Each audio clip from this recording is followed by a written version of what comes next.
Hi, everybody. It's Gene Simmons, and you're not, and you're listening to the Potter Than Hell podcast with Steve, BC, BB, and Dylan. But you knew that, didn't you?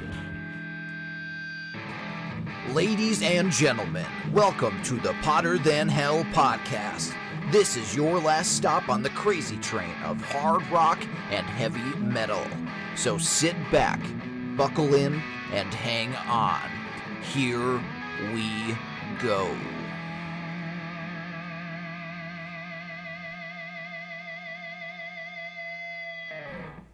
Hello there, Potter Than Hellions. Welcome back to the Potter Than Hell podcast. With me this week is BB. And keyboards tonight is Dylan. BC is on assignment, I guess. So what's up, guys? How are you doing? BB, how are you, buddy? Having a ball. Loving the nice weather up here in PA these last couple days.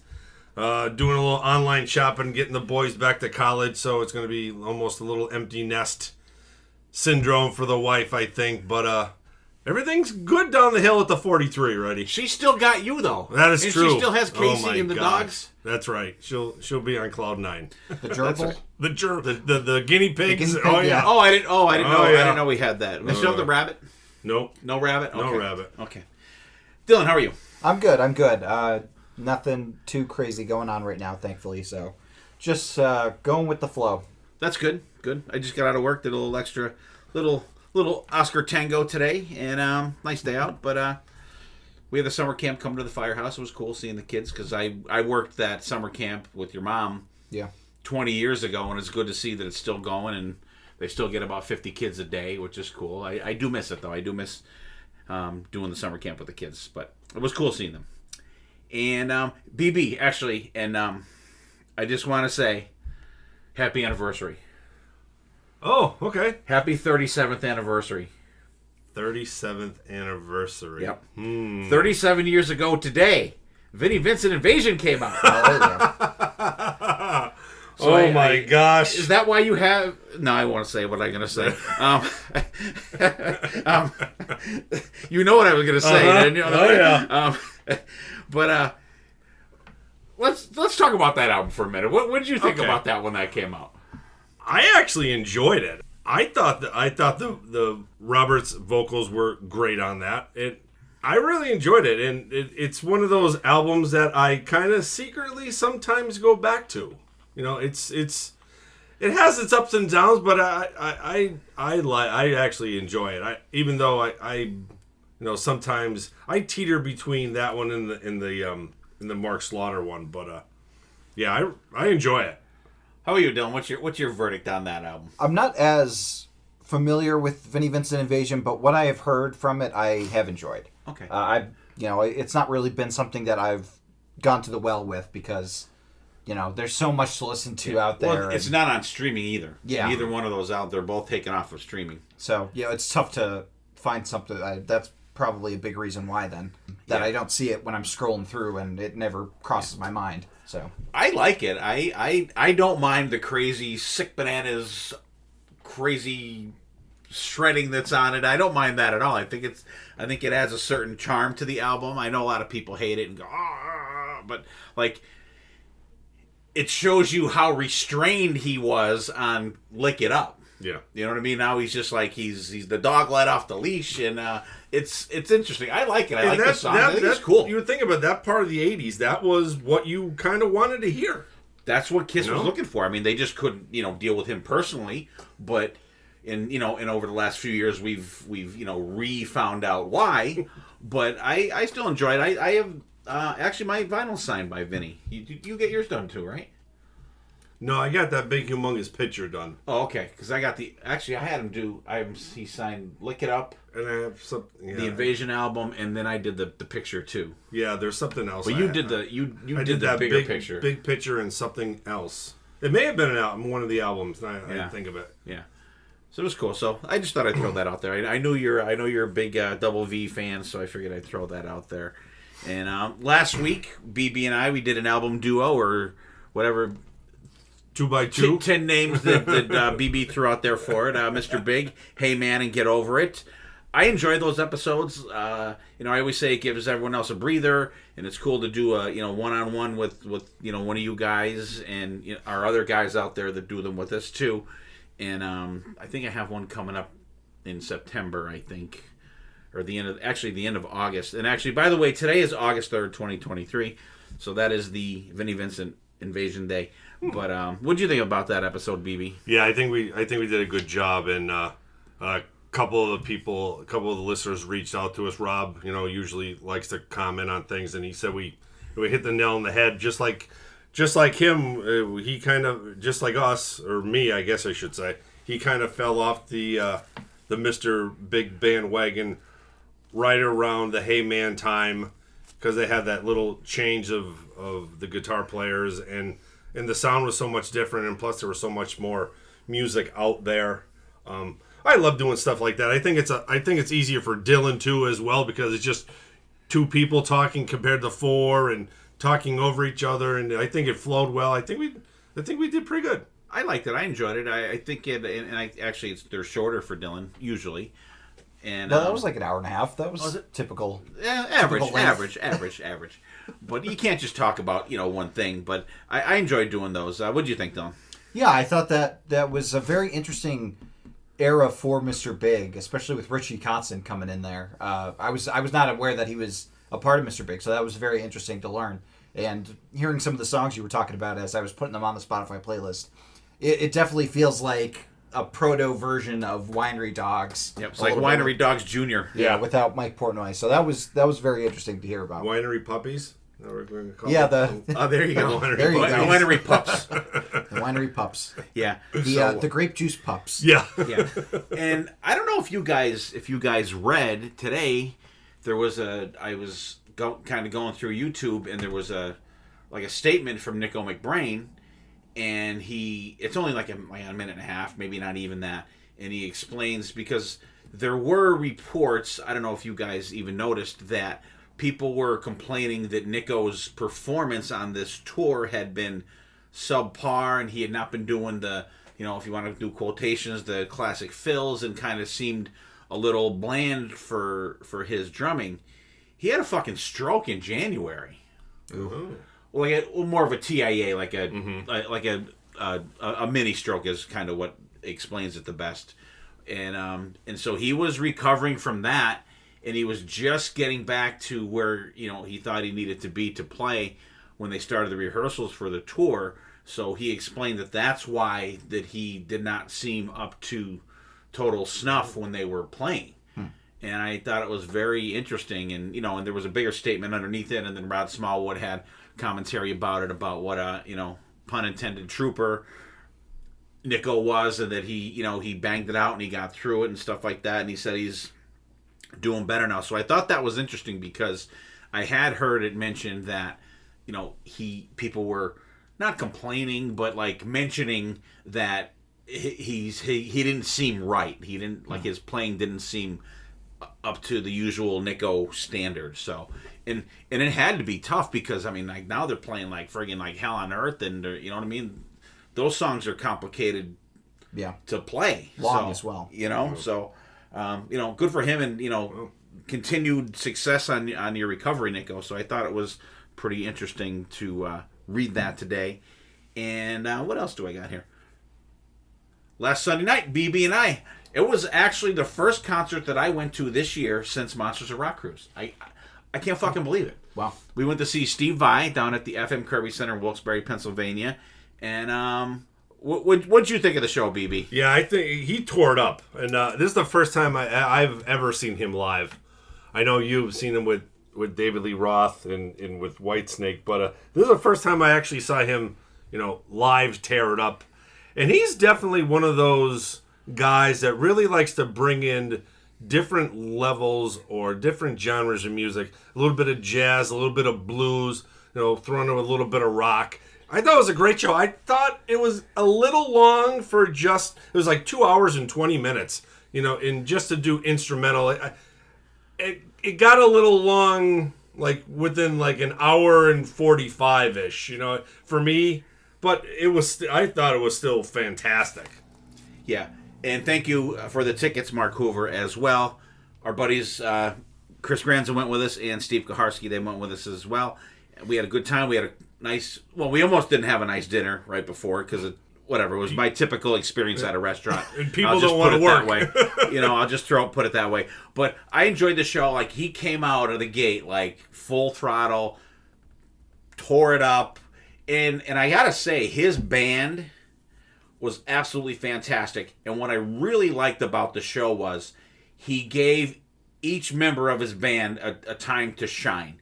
They did a drum and this cool bass thing that the bass player did. That was very cool. Mini drum solo. The drum solo, it was good. It wasn't too long. It wasn't like, a snoozer where, you're that shit drives me fucking crazy. But that was cool. And the only thing about that, and he had another guitar player too as well. That guy tore it up. Number one, his guitars were fucking ugly as shit. Yeah. Those were hideous looking guitars. And when he did his solo thing, he did this slide guitar thing that was just, like, kind of flatline for me. Like, I thought he would have tore it up. You know what I mean? Right. I don't know if he was going for something different other than, like what Steve Vai plays or whatever, but I thought that, I thought he could have did something better than that. Right. Because he had a lot of back and forth solos with Steve Vai and a lot of the songs and a lot of dual shredding as well through the show. But you are right, though. I think the show was a little long. There were a couple times where I was getting a little bored on some of the stuff. So, but I mean, I didn't know anything. I didn't know. They didn't play. Right. Now here's little Stephen Vai and he's gonna play. We had none of that. I was waiting for what? Where are you at? Yeah. None of that. Yeah. No, like what? It was all his solo stuff, which I don't know really much of. And like you said, I had seen him before with David Lee Roth twice and with Whitesnake as well, and totally tore it up. I mean, he's older, so he's not like, we didn't get the guitar spins like we used to get. But he talked to the audience and he said, yeah, my wife told me I need to talk to you guys a little more. So he had some pretty good banter back and forth with the crowd, but it wasn't like Paul Stanley level stupidness. You know what I mean? Like, I mean, it was very personable, very rather a little charming, I thought. Yeah. Not to the David Coverdale level, but he had a good rapport, I think, with the audience. And like I said, his band was great. It was a fun night out. But I was very surprised at how long they played. Yeah. 2 hours and 20 minutes. And there was no opening band, so it was just them. They started, and I'll tell you what, they started at 8 o'clock on the fucking dot. Yeah. Because I always like to see if bands are a little later, and like literally, I looked about, it turned, the lights went down, and when they come on the stage, it was 8 o'clock. So I mean, they were like prompt. Boom. They were right there, and so I wish Dylan, I wish you would have came with us. You would have had a good time. You would have got I probably would have bought you dinner too. So you missed out. I offered for you to go too. Well, I didn't know if I didn't have the I didn't know you guys were getting comp tickets, so I thought that I would have to buy my own ticket. And I told you they were free. You did not. You never told me that. I said, you were like, do you want to go to see Steve Vai? And I said, it's going to be a game time decision for me. And you said, okay. There was no mention of free tickets. All right, my bad then. You still wouldn't have win anyways. Don't give me that shit. So next time you'll just have to throw that in the mix. Yeah, you need to tell me. Ask, am I paying for this show or? Well, no, because then you do the Bob look. The Bob roll his eyes and tilt his head. Like the one time where I was like, okay, I'm gonna Venmo you the money for my dinner, and you're like, you don't have cash on you? I'm like, no, because everybody Venmos nowadays. Not everybody. I have cash. I was gonna say I have cash in my pocket right now, but I don't because I just put it on the bar after I get home from work. Yeah. I have $1. See? Because you Venmo when you need somebody to do something. Always carry cash. Cash is king. Spins. Yeah, in case somebody robs you, then you'll have something they can take. Well, they can take your fucking credit cards, too. And you can cancel those immediately. I'm not saying carry $1,000 with you whenever you walk out the door. At least have a fucking $20 bill. I put the big bills on the outside. Yeah, that's a $5. Then you get the tap. All right, what else? I think that's about it that I got. What have we been listening to? How are you, BB? What do you got going? I was kind of in the mood the other day for something live. Since we saw Steve Vai, tear it up. I kind of want to do something more vocal wise than 2 hours and 20 minutes of. So we listened to Pavarotti. We listened to Pavarotti. Well, for 3 hours. Speaking of Pavarotti, one of Steve Vai's roadies came out. I forgot about this, and he sang some opera thing. Remember? Oh, that's the right. dude He's came like out. like a guitar tech or something. Yeah, I'll tell you what. I mean, I'm not an opera guy, but I mean, the guy had fucking pipes. It was some Italian thing that he sang, but it was different. He sang. I mean, it's not my type of music, but for what it was, he sounded great. Sorry to interrupt you. No, that's all right. No problem. When you said that, it just popped into my head. And, yeah. So I went back. This album was released last year. Dio and Donington, 1987. I think that is the Dream Evil tour. It's funny to hear Dio in 87 compared to like the recent Dio live albums that he's done. They're so much more like grindage and sweat, like meat and potatoes, as I like to say.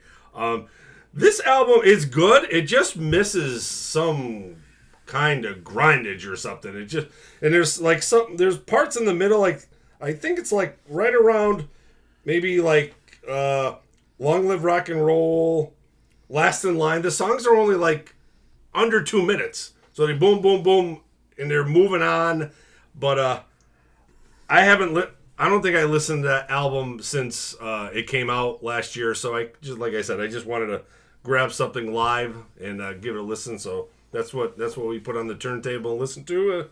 Dio at Donington, 1987. How about you, Dylan? I was looking on Spotify for some new stuff, and I saw that two bands put out a couple singles last month. Royal Blood put out like a 2-song single package. The songs were Pull Me Through, which I thought was kind of okay. It was a little slower for them, almost ballady at times. And then Mountains at Midnight, which was more of their speed.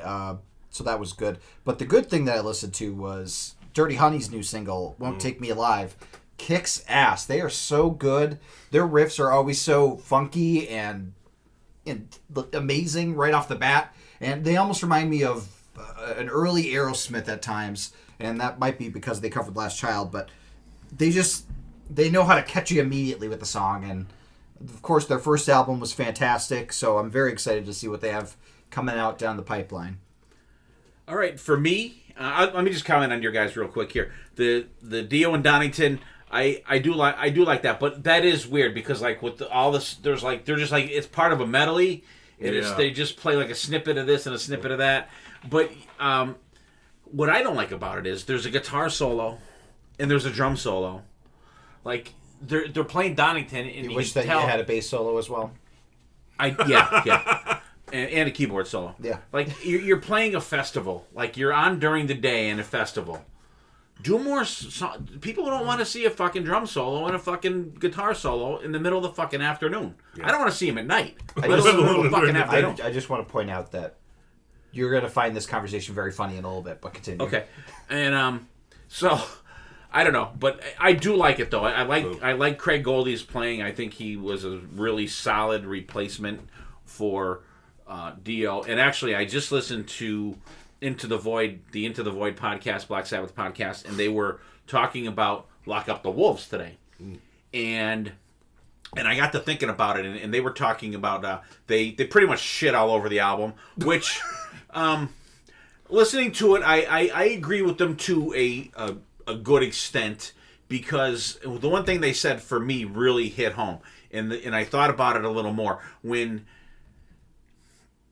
Vivian Campbell left Dio, right? They brought in Craig Goldie, but everyone else was there. Okay, it was Vinny and Jimmy Bain, and I think Claude Schnell was keyboards at the time. So they still had the nucleus of the band. But then when they went to Lock Up the Wolves, they got Rowan Robertson, which is playing on that. I'm not saying anything about any playing on the album. Just his playing on the album is excellent.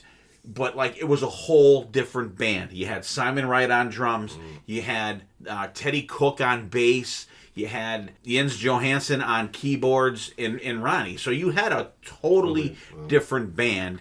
And the songs are kind of mid-paced, most of them and shit. But the playing is great on it. But like at least when Craig Goldie came in the band, the nucleus of the band was still there. But then for the next album was totally different dudes. So I just wanted to throw that out there. I never thought of it like that. Yeah, so and I didn't either till those guys were talking about it. It's a great podcast. If you guys haven't checked it out, it's Black Sabbath podcast Into the Void. It's called. Could also be an Ace Frehley podcast. Yeah, true. Yeah. And they go through. They've gone through the very first Black Sabbath album, but they do the Dio or like the Black Sabbath family as they go. So they'll do like they did like Born Again. Like they'll do like whatever albums like from Dio. Like they'll go right along. It's cool how they really do that. And I did listen to the Dirty Honey song yesterday. I do like it. It's very good. I hope.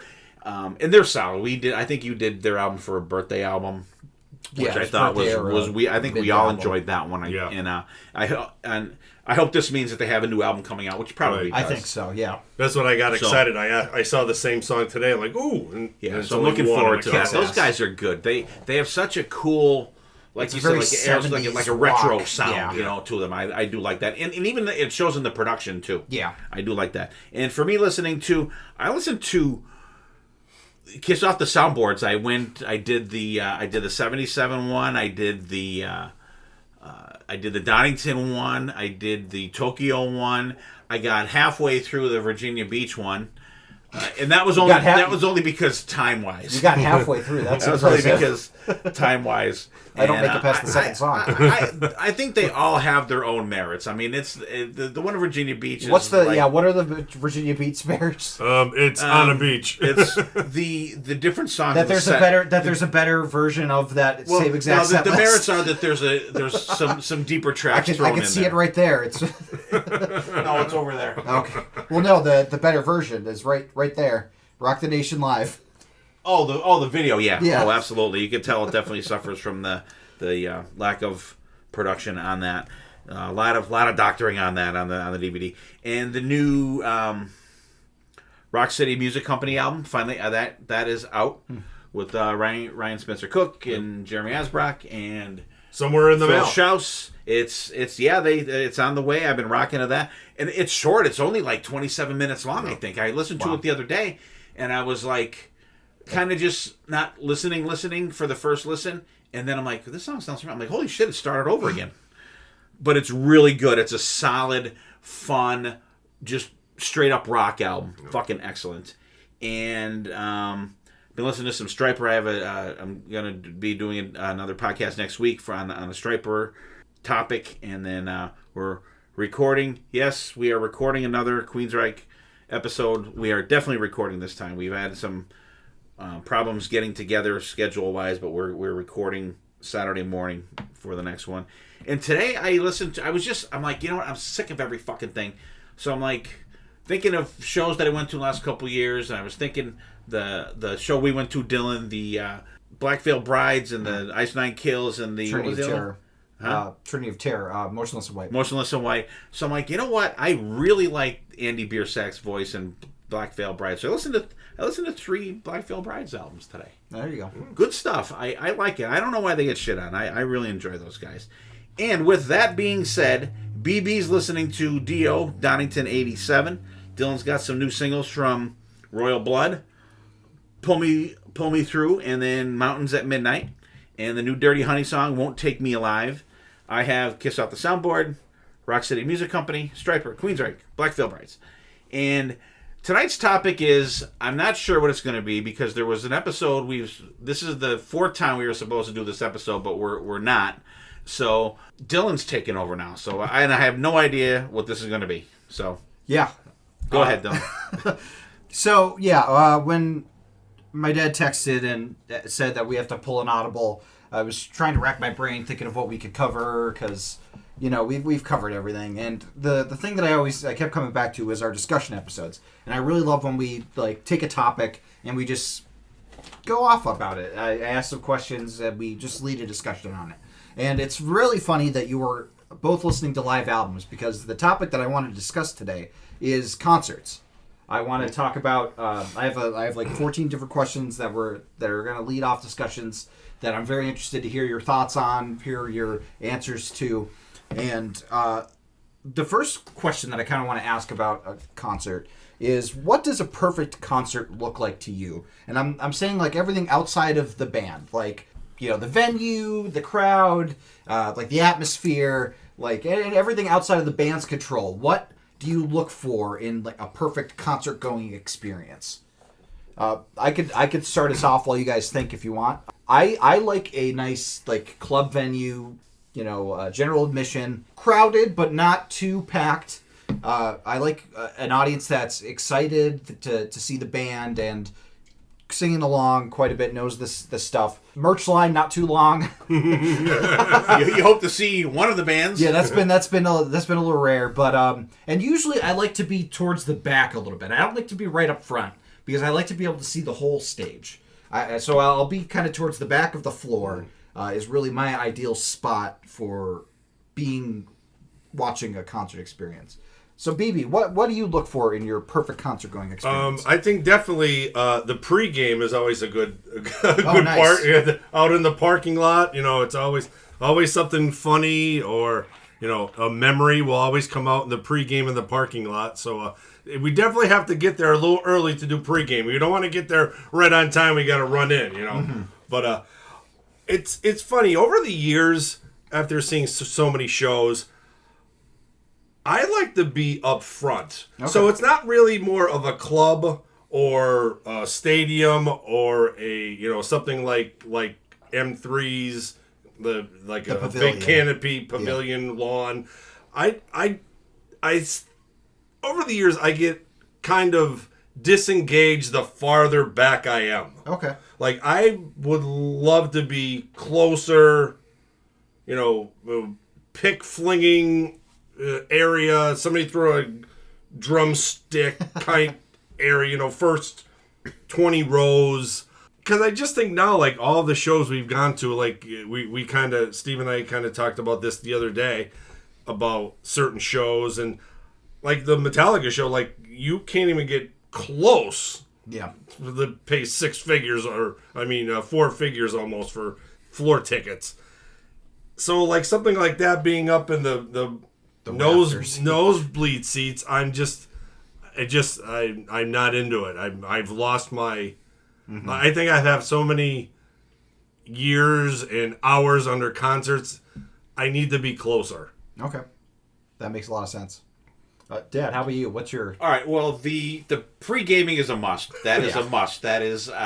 It's like I don't know. I kind of equate it to getting to work exactly on time. Mm-hmm. You want to get there, get into it, get into your groove, and like BB said, like we've had so many awesome times pre-gaming, and the crazy shit that happens, and the ball busting that goes on, and obviously the drinking, and it's just I think that is essential to get you in the mood for a show. Now I'm kind of more with BB than you, Dylan. Mm-hmm. I love going to Penn's Peak for shows. I think it's a perfect venue for like middle of the road bands. That's what I picture in my Tesla head. And like Ted Nugent just played there. Like Warren plays there. A lot. Winery Dogs played there. Yeah. Like bands like that. I think that's a perfect place for that. But I do love outdoor venues. Like our venue here in Scranton absolutely blows because of the fucking traffic. You better plan to stay at least 2 hours after a show to get the fuck out of there. Because you're winding up the mountain to get to it. Because there's 20,000 cars going down one fucking road. It's ridiculous. But that being said, I like an M3 type setting. I would rather be closer. It's that one year. Were you there the year was Night Ranger in Queensryche? And we were right up front at M3. No. I don't think you were there that year. It was no, you weren't, because it was the year that Ace played and was totally whatever the fuck. And then like that second night, it was Night Ranger played, then Queensryche played. And it was like me and BC, Rob. Were you there? I don't think I was there. Because it was Granz's group with us too. We were all within a little box of like 2 rows, and we rocked the fuck out. I love that. Any place like that, like an outdoor shed, I absolutely fucking refuse refuse to do fucking lawn tickets. I would rather stay the fuck home than see a fucking show on the lawn. The Van Halen show at Bethel Woods was my fucking final straw for the lawn. I'm like, no fucking way. It's just, it sucks. It blows. You're not in. I'm with you on that, BB. You're not engaged in the show because there's so much stupidness and shit going on around you on the lawn. Like you're distracted by the guy pissing on the blanket that's may or may not be with you. And somebody's trying to hotbox someone making out the and whole all area. And I'm not a one to smoke weed. The weed smell, that fucking I hate it. Anyone that does, more power to you. But in the cigarette smoke, it's just fucking horrible. But and you don't feel like you're part of the show. Like club shows, like you said, Dylan. I love club shows. Yeah. But sometimes we've been in some shows that have been too packed. Yeah. And you get the crowd crush and it's not comfortable. Yeah. And you can't rock out. Yeah, but sometimes a little like too that. loud. Yeah, I'm like kind of in that vein where I like the like M3. If you're in the first 20 rows of M3, for me is perfect for me. Yeah, I like with pavilion shows. I like being under the canopy. It is a must. I'm with you. I'm not as big of a lawn fan because usually you get a lot more of the drunk jackasses in the lawn than you do under the pavilion. Right. Because and then if it's bad weather, it's just also makes that it fucking torture. Yeah, then it's like Woodstock, with all the mud and shit. I like both of your answers. The pregame is a really good part. It's a must. Well. It is. And sometimes with work and shit like that, sometimes you can't help but to just like get there and go in, and that sucks. Mm-hmm. And like even you in just the winter, feel rushed. Even in the winter, like we went to see Wasp last. I want to say it was November, but it was fucking cold that night. Remember? Yeah. And there was like 20 of us standing outside, freezing our balls off, drinking beer. But it was awesome. Yeah. We don't care what the. I mean, we've done it in the rain, we've done it in the snow, we've done it in the cold, we've done it in 95 fucking degrees, we've done it in thunderstorms. Yep. And it's just, I think that's an essential part of it. It's more of the, and you guys know I've said it 1,000 times. I'm more about the hang. Yeah. Yeah. Most of the time than what's going on that stage. Mm-hmm. Yeah, very good point. My next question it's kind of a double question. What is one band that surprised you in a good way when you saw them live? And what is one band that surprised you in a bad way? So, a band that they were not on your radar and they immediately blipped on once you saw them. I will say immediately Tesla. Okay. The first time I saw them in 1986, they opened up for David Lee Roth. I never even had heard of the fucking name of the band before. Never heard them. Never heard a song. Apparently, I must have not been watching MTV at the proper times because the video for Modern Day Cowboy was out, apparently, and they weren't supposed to be on that tour. Andy Taylor from Duran Duran had a solo. He was supposed to be opening, and something happened, and it was Tesla. And I remember standing in that line. It was like January 10th, 1987. Cold as fuck out. Drunk people laying in fucking snowbanks and shit. And you're talking with people in line, hey, by the way, that Andy Summers isn't opening up some Telsa band is opening. I'm like, oh, okay, interesting. So I was with my old girlfriend at the time, and, we were chit-chatting and stuff like that. We got in there, and man, you hear the Dylan's favorite song that he never gets to see live. And the spotlight comes on. I want to say it was probably Frank Hannon first, and then he did his little thing, and then the spotlight went to Tommy Skeoch, and then when they kicked that in, they had me fucking hooked from the very first song. And as far as bad, Yngwie 1000% at the Kirby Center on the Guitar Gods tour. God. Yeah, that was it was horrible. absolutely fucking torture. It was one of them. I was just praying for it to get better. It's got to get better. It's got to get better. It's got to get better. It did not. No. It did not. It was fucking absolutely fucking. And what made it worse is he'd go off the fucking stage for fucking 5 minutes after every fucking song. Yep. Change and up the band guitars. standing there with their fucking hands on their dicks. Yeah. Yeah. Hey, let's hear it for the maestro. Did you read the Maestro's bag? And then by the time the show was over, there was like 50 people there. Yeah. I was surprised We were stayed as three long of as them. we did. Idiots. For me, I think good-wise, it was Vane. Vane blew me away when we saw them at M3. And each time, they brought it. As Pooney shakes his head. They have a good energy, and they translate so well live that it grabbed me immediately. Bad wise, I'm gonna probably go with Kingdom Come.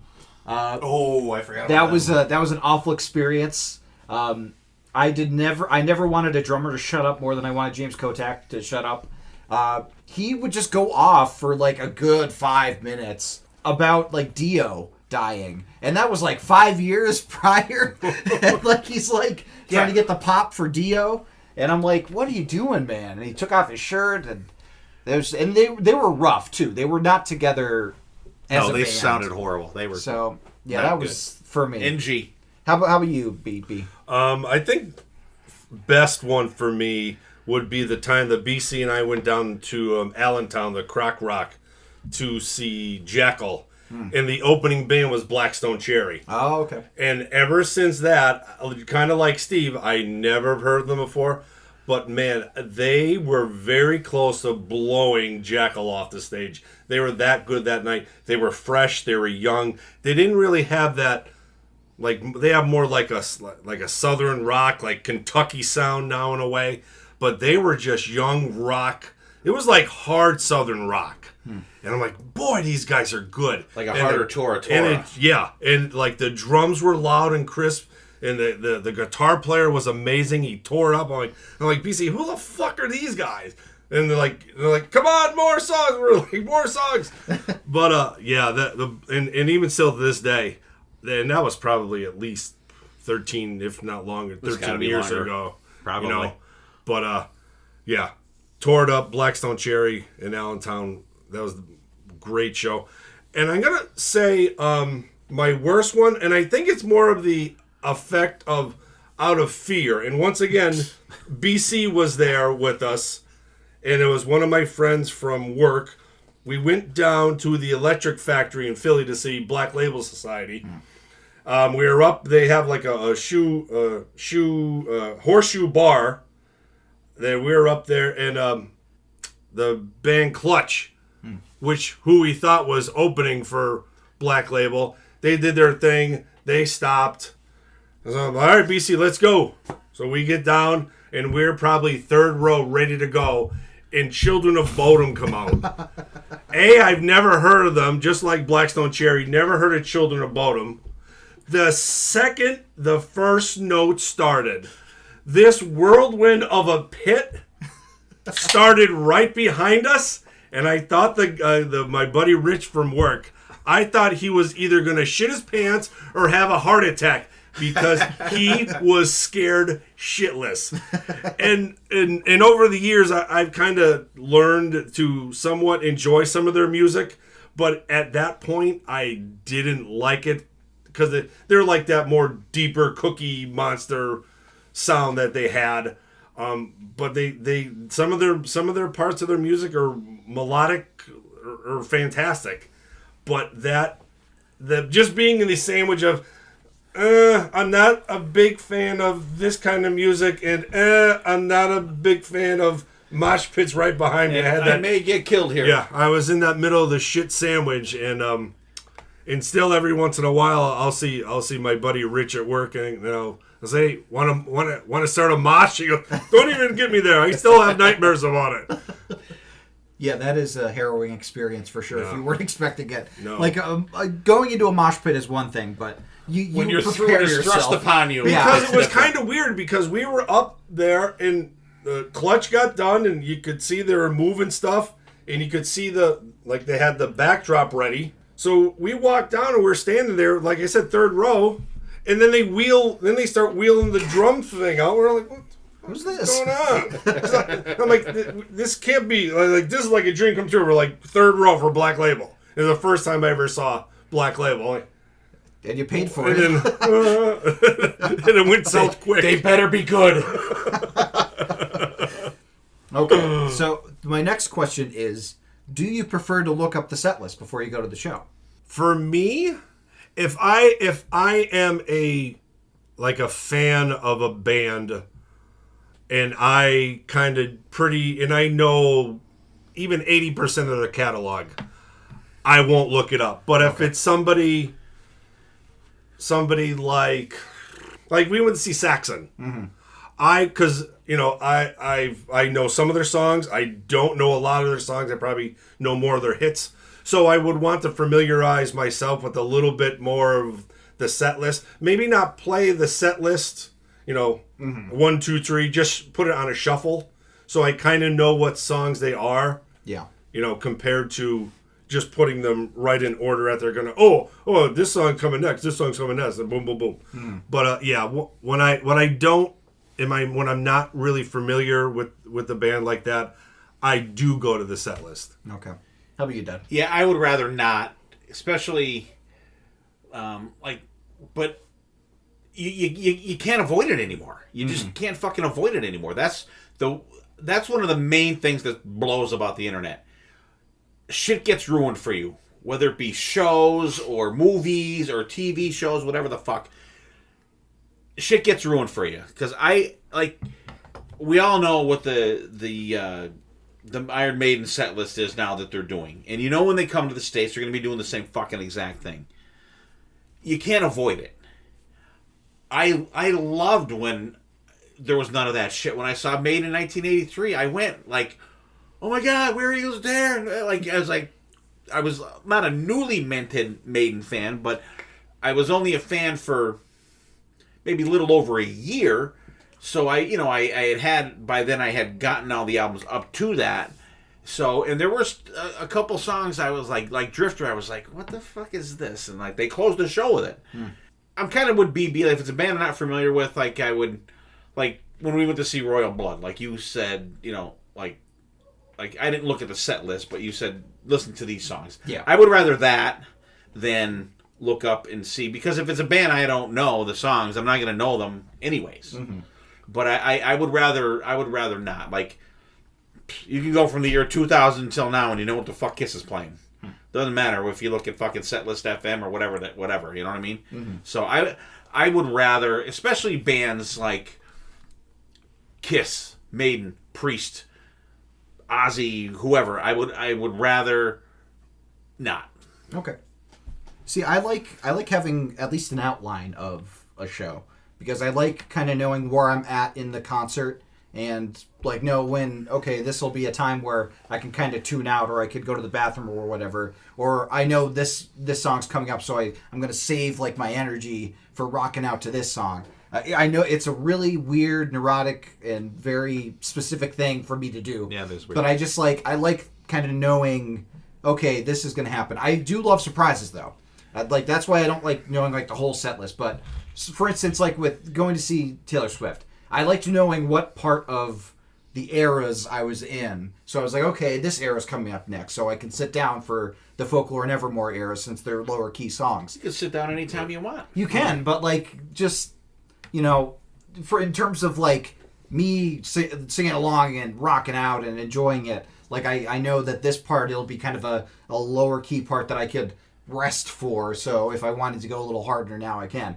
And also it's good if you want to know when to leave to beat the traffic, knowing what the last songs are going to be and when they're coming. So Kiss is going to end with Rock and Roll All Night. So knowing that Rock and Roll All Night's going to come after this song, you could start to kind of prep yourself to walk out if you were, had listened to Rock and Roll All Night a million times in a row and were burnt out on it. Obviously, you're not going to do that for the second to last show. You're going to want to stay. Or the last show. I mean, that one too. And it's funny, I kind of, when we went to see Steve Vai at 9:45, as I'm getting are we done yet? I searched up the set list. Exactly. I'm all right, I don't know any of these songs anymore. Oh, drum solo. Okay. So I think they just did 2 songs after the drum solo. So there'll be 2 songs, and then the encore 1 song. And then I'm looking average show 2 hours and 19 minutes. Yeah. I'm like, oh my God, we're not going to get out of here. Another 40 minutes. Another fucking 40 minutes of this?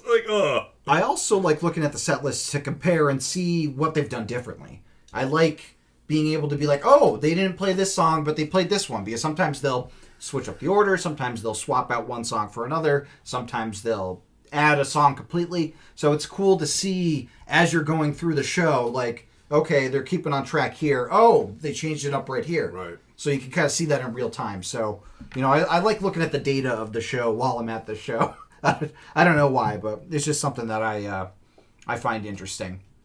Kind of get enjoyment out of. So if you had to recommend one band to somebody to definitely see before they retire, who would it be? For me right now, at this very moment, it's Skid Row with their latest lead singer, Eric Grunwald. I think that their energy is unmatched at this point, and they feel like a fresh band with him. All right, are we talking about bands that are still active? Yeah. Bands that are still active. They're on the Okay. scene right now. Check them out before they retire. I would say anybody that is a fan of hard rock, quotations, hair metal, Winger. 100% fucking Winger. Or Extreme. Mm-hmm. Those two bands, I've seen them, I've seen Winger has been on every Monsters of Rock cruise since we've been going, and I've seen them a shitload before that. I would recommend them because they are all pretty much virtuoso musicians, and they're fun. They're a fun band to see. Kip Winger still sounds great. Red Beach is awesome. John Roth that plays in the band, he's a fucking shredder too. People don't realize that. He tears it up. And what they've been doing is they've been throwing in songs of bands that the other guys have been in as well. They've been kind of doing that. That's always cool. And on Monsters of Rock Cruise, they mix it up. They do. I mean, there's like any band. There's a core amount of songs that they probably have to do, but there's stuff that they throw in and mix it in there, and I like that. A lot of the bands on Monsters of Rock Cruise don't make that effort, and like if you've seen them once, you've seen them twice on the boat. They'll play the same fucking set, which is fucking lazy. That is fucking lazy. But like Winger and Extreme, I would recommend. You will have an awesome time going to see them. How about you, BB? Hopefully, Nuno is upright. Mobile. Yeah. Yes. Mobile and Non-basketball right. injured. ACL is healed.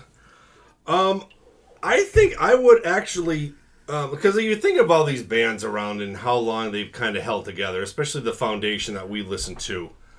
I would kind of pick out like a super group. Okay. Because I hope this isn't one of the questions because I'm going to answer it. One of my biggest regrets not seeing were the damn Yankees. Okay. They come out, they put out 2 albums, and then all of a sudden they're done and gone, they're broke up. Mm-hmm. So just right off the top of my head, I think right now one of the greatest, super groups out there is the Winery Dogs. Yeah.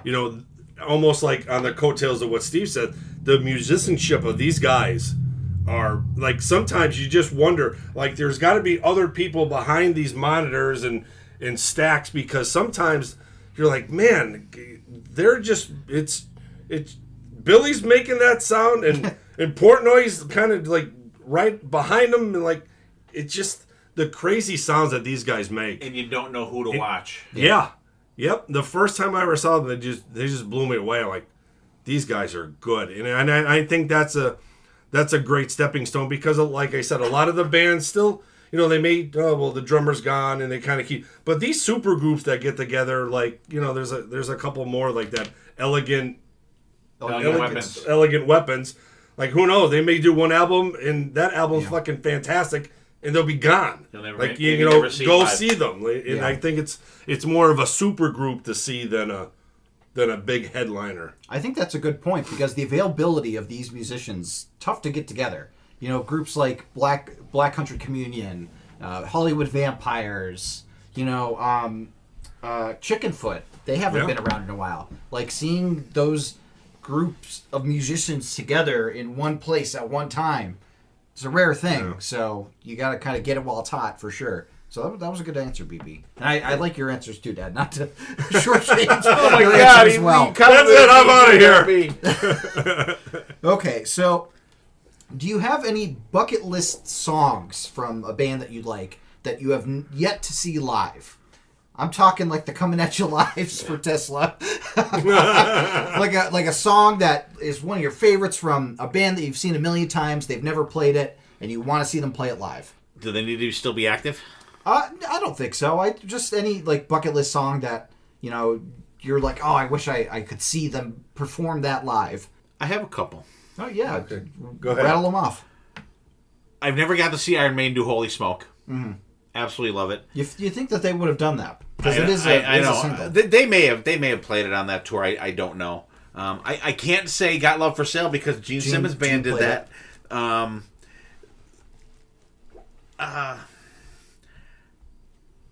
Maybe I don't have. Maybe I don't. Hey, that's two. That's a really cool, tough question. Have a lot.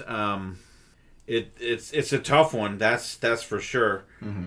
I mean, think of the over 100 bands that I've seen over the years. I mean, there's, I could say like Van Halen, like. It would have been cool to see them do like Top Jimmy or fucking. Look at I wrote it did not down. fucking see that. I did not fucking see that. Like Top Jimmy'd be cool.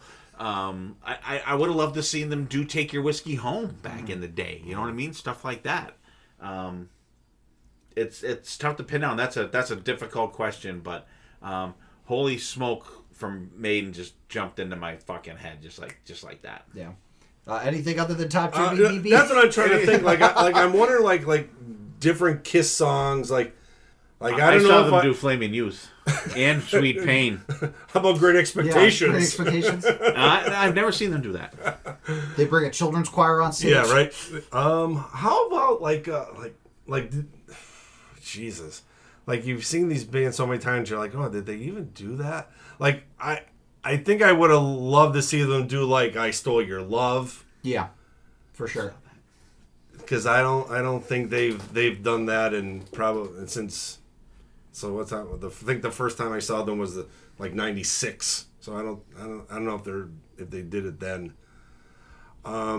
Yeah, that's one of those questions like you tough, really yeah. have to think about it. Like even for me, for like Queensryche, I'm like, I don't know what I would that I haven't seen. Yeah, up until like I haven't seen Child of Fire till I saw them do it on the cruise this year. It fucking blew me away.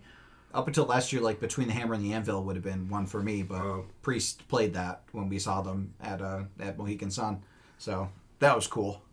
But yeah, it's a tough question. What's yours? How about you? Coming at you live, Tesla. Oh yeah, that's right. Yeah, that was the ground ball one. I just totally forgot about it. That's the stock answer. Yeah, that's like the fact that they have not played that live. And weren't we somewhere where like, oh, Dylan's not here?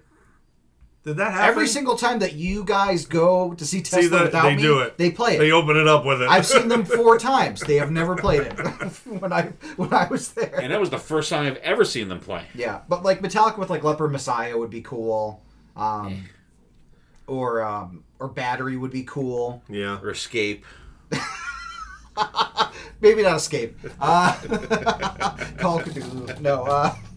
Yeah, there's a lot of like cool things, and I think a lot of it comes from me not having. There's some like bucket list bands that I haven't seen yet, which leads into my next question. Do you have any bucket list bands that you haven't seen that are still going that you would love to see? Black Country Communion is my number one right now. I want to see them. Finally got to see Zebra, so they're off the list. Yep. And Black Country Communion. I get to see Glenn Hughes is going to be on Monsters of Rock Cruise next year, which is awesome. He is probably, besides Dave Lee Roth, like my favorite rock star ever. He still sounds fantastic. And Black Country Communion is the first one that pops into my head.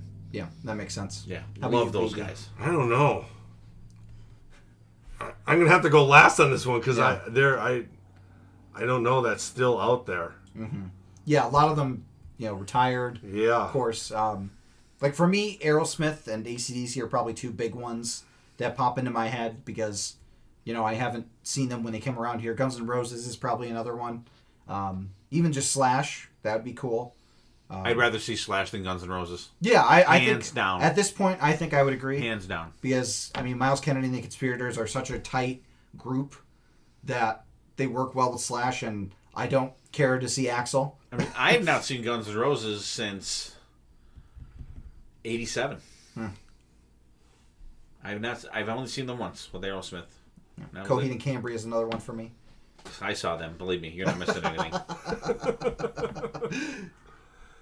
Yeah, I guess maybe for me would be AC/DC because Randy saw them down at Wilkes-Barre for I think it was Black Rain. No, wait, no, that's Ozzy's. Black Ice. Black Ice. Black Ice, yeah. And How the hell did she go to ACDC? No. ACDC? You would fucking. and I didn't go. I Big reunion. think that's when I was working at Tredegar. I think her and Jennifer went, and that's may have been how that I. wasn't that long ago. It's 2009? No. 2008? No, Yeah, okay, so yeah. this has to be. So she may have seen Razor's Edge or. Oh, maybe that's it. What's the one with the statue? That's Stiff Upper Lip. That was the one. That was the one that okay. played. So that's like 98, 90. Yeah, that's around there. Around there. One of those 2000. shitty. And every once in a while, she'll ACDC still bring out. Yeah, at least I We saw got Safe in New York AC/DC. City. Yeah, that's right. Yeah, but other than that, I don't know. And I saw them That's with tough. Chris Slade. No, that's the ideal. I mean, I have seen Joe Perry with Hollywood Vampires, so I've seen one part of Aerosmith. So, I mean, that's something. Yeah. Well, they played a montage a couple of times too, didn't they? Aerosmith. Did they ever I play think a they. montage? I don't At know. least one I don't year? know if they played Pocono Downs. They might have played there. I think they played there one. I want to say they played the baseball stadium. What, PNC?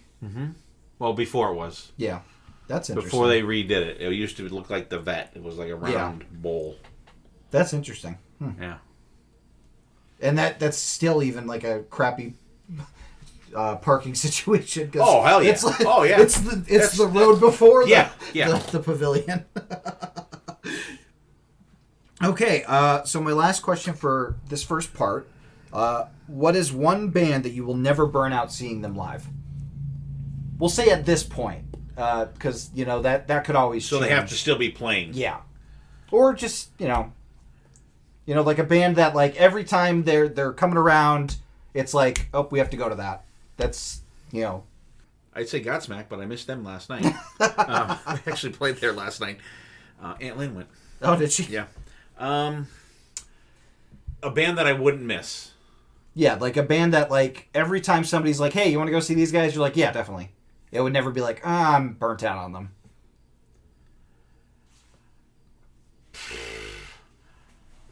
I would say right now, I would say Joe Bonamassa. Mm-hmm. When we saw him at the Kirby Center, you were with me, I was fucking blown away. Although I can't find anybody to go to the fucking show with me in 2 weeks. With sticks. Come on, win-win. Am I getting a free ticket? See, neither one of them are saying, I'll go with you. Am I getting a free ticket? When is it? The 13th?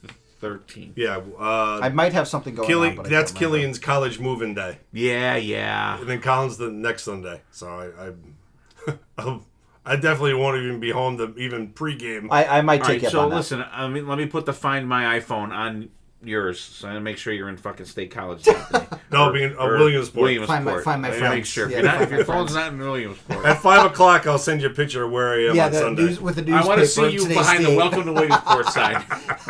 Newspaper today's date. That was taken this morning. How about you, BB?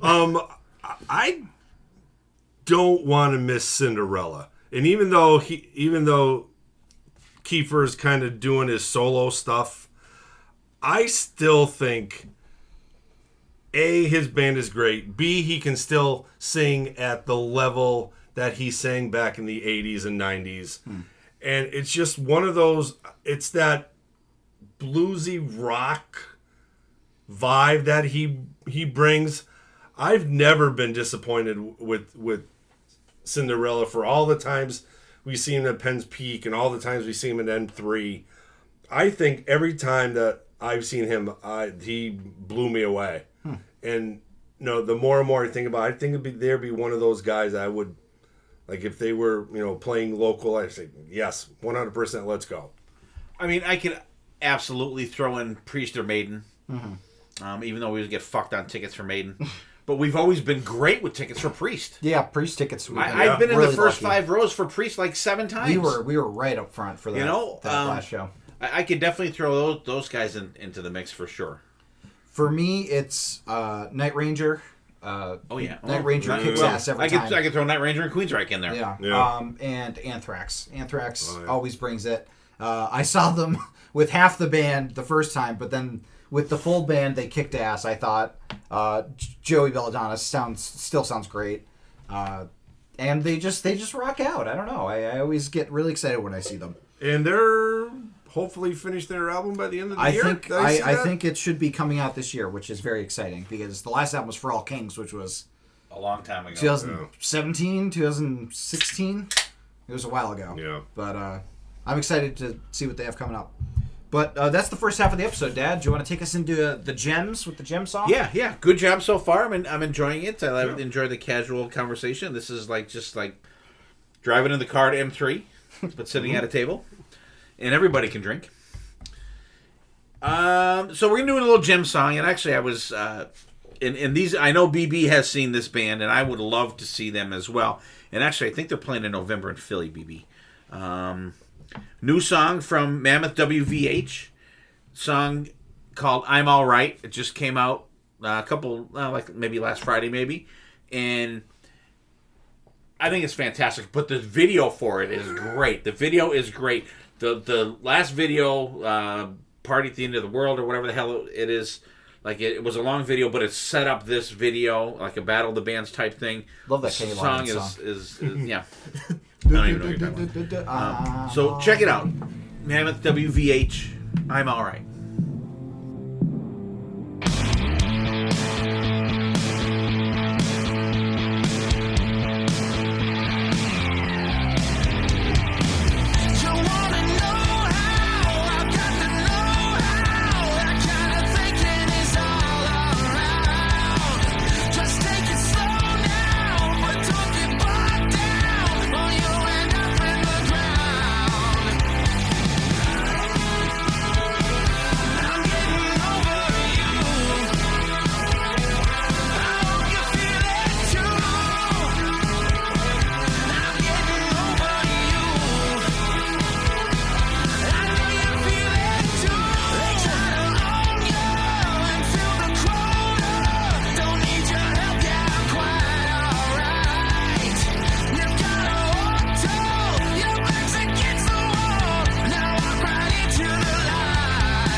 right, hope you guys enjoyed I'm All Right from Mammoth WVH from the upcoming Mammoth 2 album.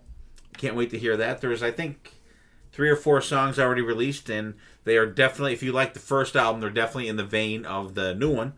And we're going to do a little hidden gem action here, and Dylan's going first. Yeah, my hidden gem is a docu-series that I sent you guys that is currently streaming on Paramount Plus. I believe it was made through MTV. It's called I Want to Rock, the 80s Metal Dream. It's really cool. They interview a lot of great people like Kip Winger, Snake. They interview John Corabi, the lead singer for Vixen that became a dental hygienist. They interview her. Dee Snider, of course. But it's a cool 4-episode docu-series about 80s metal. Very cool. It has the actual songs included, Dad, so you could listen to I think the opening song is Shake Me from Cinderella, so there you go, BB. All right, nice. But, yeah, it's a cool little docu-series. Well created, I think, and it seems like they are going a little deeper because they got John Corabi, so I mean that's awesome. So I was just looking to see if I had that on my phone. I do. Yeah, Paramount Plus. Yeah. What do you got, BB? I'm gonna go with a band tonight. Usually I just pick a song or something. I'm gonna go with these guys. These guys are out of Sweden, and maybe BC has brought these guys up before as a gem or something. Bonafide. These guys, to me they sound like an AC/DC with really good harmonies.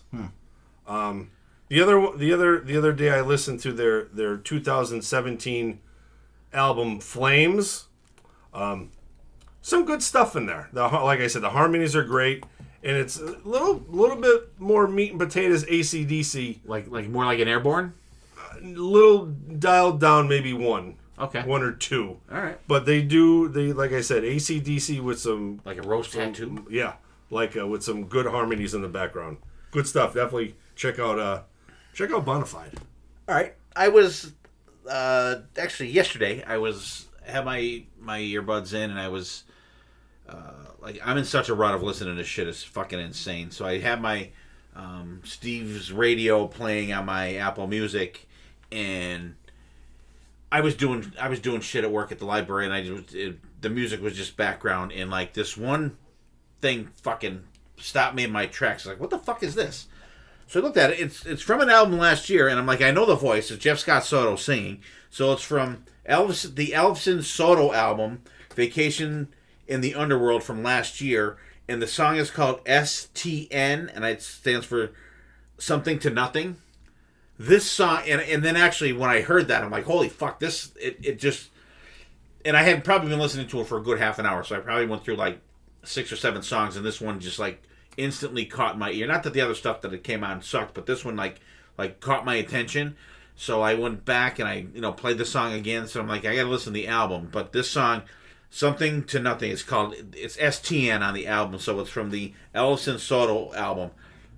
Fucking killer. They may have done that because Jeff Scott Soto played at the pre-party at Monster Rock Cruise this year at the event center of the hotel we were at, and Dave Ellefson came up during the Soto set, and they played a couple. So they may have played I may have even seen this one live, but killer solos ripping. So I don't know if it's the one dude that is Jeff Scott Soto's guitar player, which I know we talked about him before with Sonny. I can't remember the guy's name for the life of me. Zing. No, it was not that guitar player. But fantastic. So definitely check that out. I mean, rocking, friggin' shredding solo, just awesome. So there's our gems. We have Dylan's got the docuseries I Want to Rock, 80s Metal Dream, which I definitely will be checking that out because I may check it out tomorrow, actually. There you go. BB's got Bonafide. The album is Flames. I don't even think I've heard that fucking name before. And I have Elvis Soto, STN from the Vacation in the Underworld album from last year. Definitely better than STD. Yes. I wouldn't know. From what I hear, it's not good. Okay. I'm ready to get back better than STP. Oh, hey. STP's good. We ready to get back into the discussion, everybody? Let's go. Yeah. Okay, so My next question is, what makes you get into a merch line? What does a band have to be providing at the merchandise booth to have you go and buy it? And like what is your ideal merch booth situation? My ideal merch booth, because I can see you thinking there, BB. I didn't mean to jump in. No. My ideal merch booth is the Iron Maiden merch booth, because you're going to get usually the event shirt from them in a shitload of different shirts that you've never seen before. Yeah. And it's been that way since I've seen them in 1983. Like a shirt You know, that's and specifically I'm like- about the venue that you're at. I was a young teenager when I went to see Maiden back in the day. I had money for one shirt, and of course I got the World Peace Tour shirt for $15. 3/4 sleeve shirt, $15. And Rob got the same shirt too. Copycat. So, but I was fucking overwhelmed because they had A lot of selection. 30 different fucking shirts, and I'm like, well, I was just gonna get the one of the show we're at, I guess. But now, like, you were with me, the dude offered me cash for my fucking New York City event shirt, and you were able to get one. RA and Jim got you an event shirt. Yes. The time we went to Madison Square Garden, I would say Maiden for me is the only must get into merch line. Okay. Other than that, I like the Monsters of Rock cruise is kind of cool too, because they have like not all the bands, but most of the big bands. They have a big spot on the ship where it's just a big huge merch thing. Okay. And like I always get a Monsters of Rock cruise shirt. I always get that. I feel like that should be included in your package. I'm sorry. I'm spending how much money? I do too. I totally agree with that. I totally agree with that. But and really, I bought an Eclipse shirt at the pre-party, but I don't think I bought another shirt until Dirty Looks was playing. I'm like, you gotta fucking kill it. I'm buying a fucking shirt. And you could not believe the amount of people getting out of line in the show to go buy a shirt. So they must have sold fucking 100 shirts during that fucking show. I mean, that was the same thing with Skid Row when they played M3. Yeah. The shirts were sold out They were by the gone. end of By the time the show was over, the shirts were gone. Yeah. So I don't have like a criteria for I must get something. Yeah. But certain bands, if they're cool, I mean, I got 1,000 Kiss shirts and I have a bunch of Maiden shirts and shit like that. If something really catches my eye, I know something's definitely going to catch my eye at a Maiden show. Mm-hmm. And even the outside guys' bootleg shirts at the Maiden shows are great. Yeah. How about you, BB? I think recently, talking about the Steve Vai, and then I'll even go into a story from the last show, the Winery Dogs. Tom from Shout Out Loudcast kind of sent me a text about. But I like how bands now have like certain like signed things. Okay, yeah. Steve Vai, he had he had 3 different vinyls that he signed. It was $100. I'm like, I'm not a big Steve Vai fan to buy $100 album and put them on the wall. Yeah. But like I said, the last show we saw before that were the Winery Dogs, and Tom Gelati is sending me a text here. You're going to see the Winery Dogs. Do they have their signed album there? And they didn't have it, but maybe like 2 weeks after that, they had them at their shows, and you can see on social media Billy or Richie having pictures of their signing their albums, and then they're selling them at their shows, and which something like that I would have definitely bought. But they just put up their vinyl albums on their merch page, and they're already sold out. I couldn't even sold out, and you can't. Yeah. You can't, and you they can't weren't even get signed, it was anything just a like regular that. album. Just a regular album. So something like that, I think it's really cool that they're bringing, or I see bands that have like signed drum heads or something, like especially for like a collector that puts stuff on the wall, like Steve and myself. Yeah. Like something like that. Boom, that's cool. Because just the Wolfgang album that's coming out tomorrow, you can either have just got like the black one, the black vinyl for $25. Or the signed orange one for $40. I'm like, oh, I'll get the signed orange one for $40, put on the wall. Yeah. Something like that. I think is cool that certain bands are doing now, and their merch lines are just kind of making personal things. Yeah. Just signing them for the fans, because not many people out there would have a Steve Vai signed vinyl. Very true. Yeah. Yeah, I think those are both great answers. I definitely vibe, Dad, with your mentioning of the specific to the show that you're at shirts, because Foo Fighters did that with when we were at Citi Field. I mention this every time, but they had a couple different ones where they had ones that looked like a Mets shirt where it was Foo Fighters and it had the dates on the back. I love those, and I love also tour shirts. I like anytime I buy a shirt at a show, I try to make sure that it has the date on the back. I always date. Yeah, exactly. Like, because I want to be like, okay, I saw this tour, and I could look on the back of the shirt and be like, oh, this was the date that I was there. So that's like always a must for me.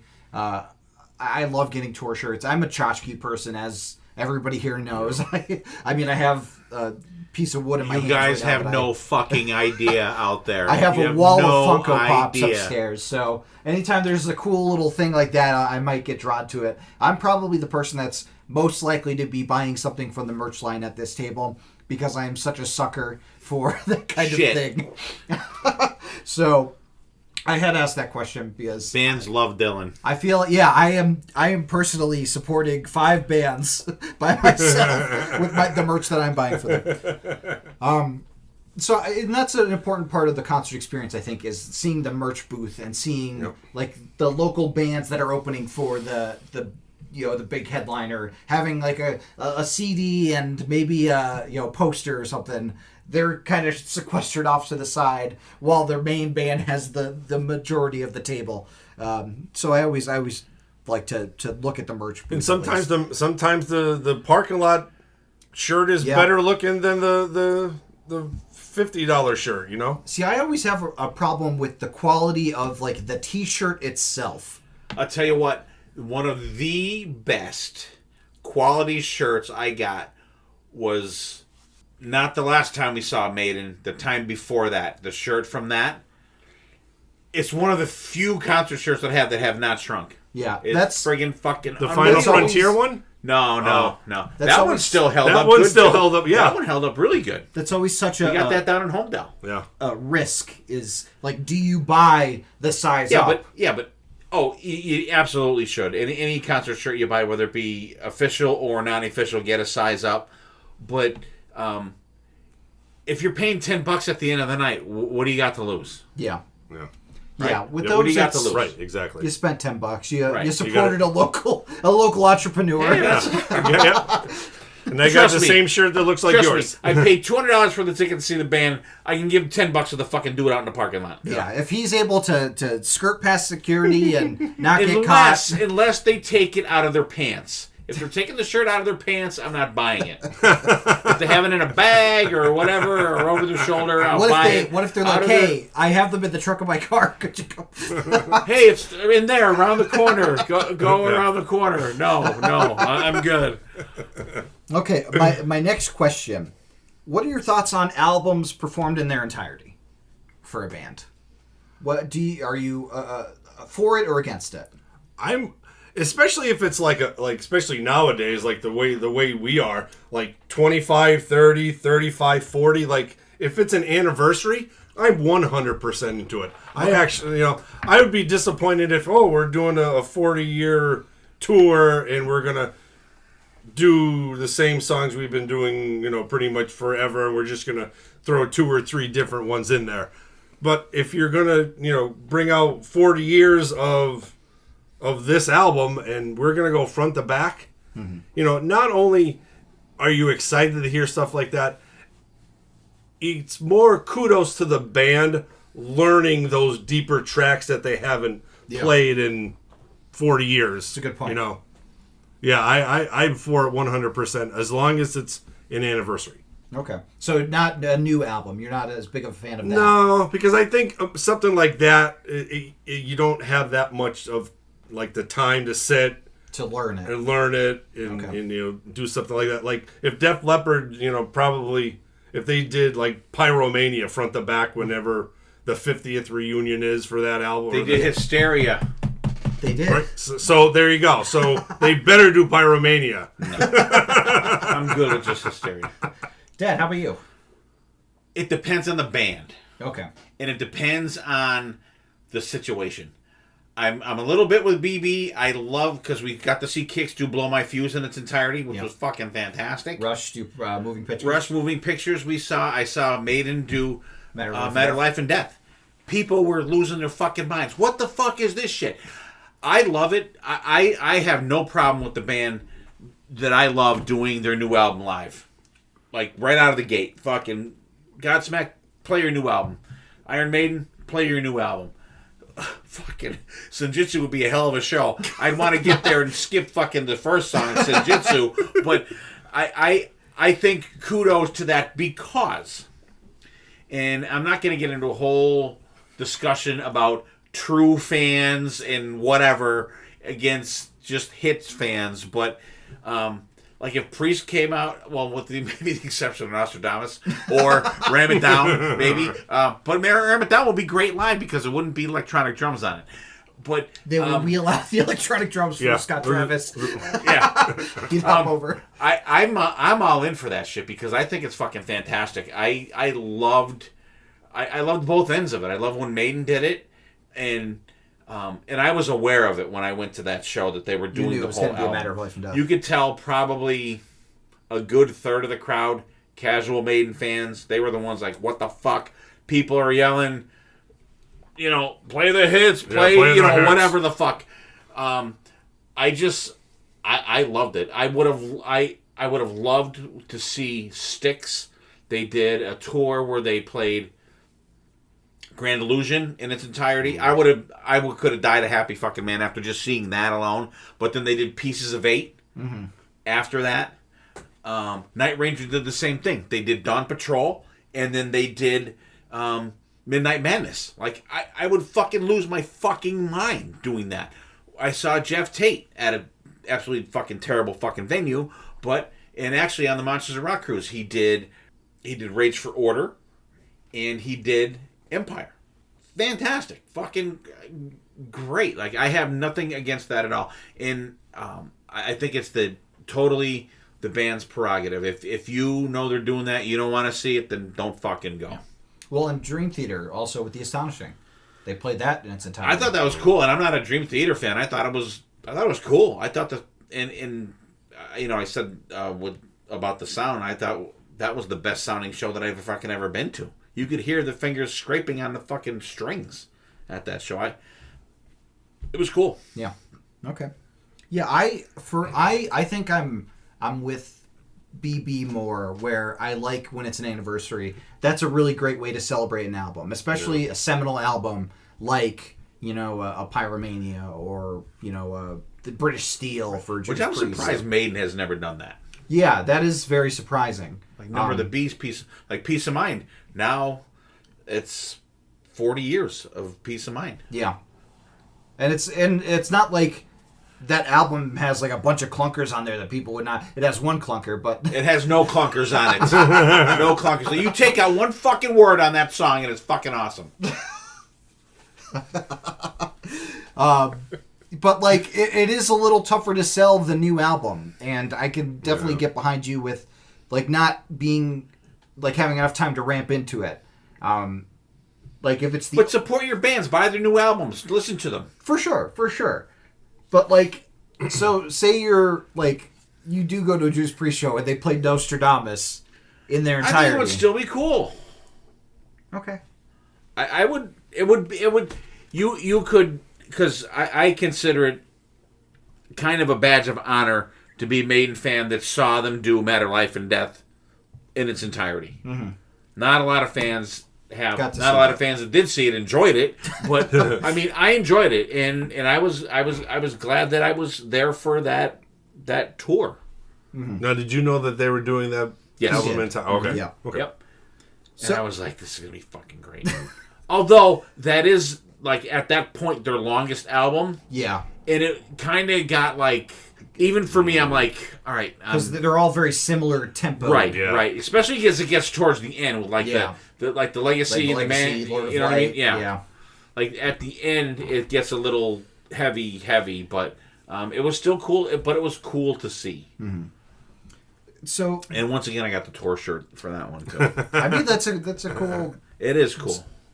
You know... The next question is kind of a multi-pronged question. So, what are your thoughts on a band covering other people's songs live? How do you feel about that? First off,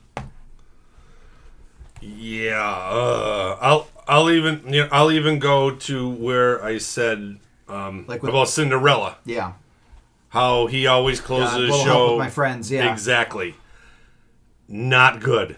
not a fan. Not a fan of that. If it was something else, if I was a fan of the original song, I think I would like it more. Or maybe even if it was a cover and you don't know it's a cover. Okay, yeah. Because there's so many songs you're like, oh my god, that's a cover. Like Little Susie from Tesla. right. We just talked about that the other day.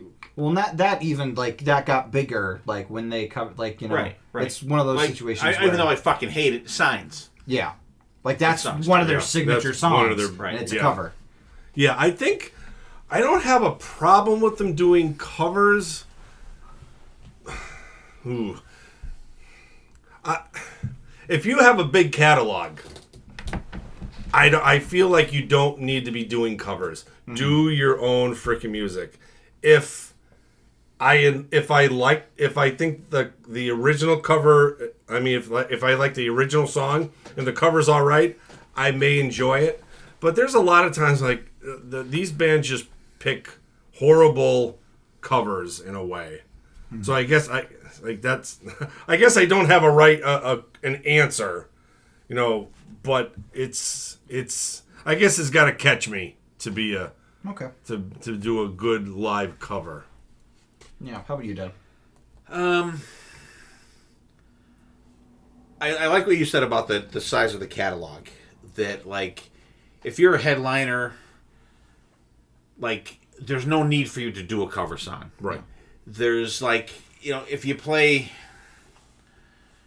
some shitty Hendrix song that I fucking hate, Purple Haze or whatever the fuck, like, I would rather see a band drag out a deep track, or maybe not even a deep, like a song that they haven't played in a while. It's a like a double-edged sword kind of for me. Like, some covers are like, that fucking rocked. Like, like when I saw Toto, they did a shitty Hendrix song. They did Red House. If Steve Lukather fucking killed it, fucking absolutely killed it. You go to the G3 concerts, the one in Tokyo with John Petrucci, Steve Vai, and Joe Satriani. They do Foxy Lady, they do Smoke on the Water, and they do I don't know, what's the crappy Hendrix song? Along the Watchtower? No, oh god, no one can save that fucking song. They didn't do Voodoo Child, did they? No, but they do, but they kill it. But that's a different situation with like a kind of a conglomeration. But like if I would be disappointed, even though I love the version of Rebel Yell that Queensryche does as a bonus track on the last album. If they did it live, I'd be like, dude, you could have pulled something off of Or like Buck Cherry doing Summer of '69. Yeah, I like that version, but I would, but you know what? I'm not that huge of a Buck Cherry fan where I would be like, well, why didn't they play this instead of that? I wouldn't mind it in that situation, and it also depends on how much I know the band in a situation like that. Okay, that's true.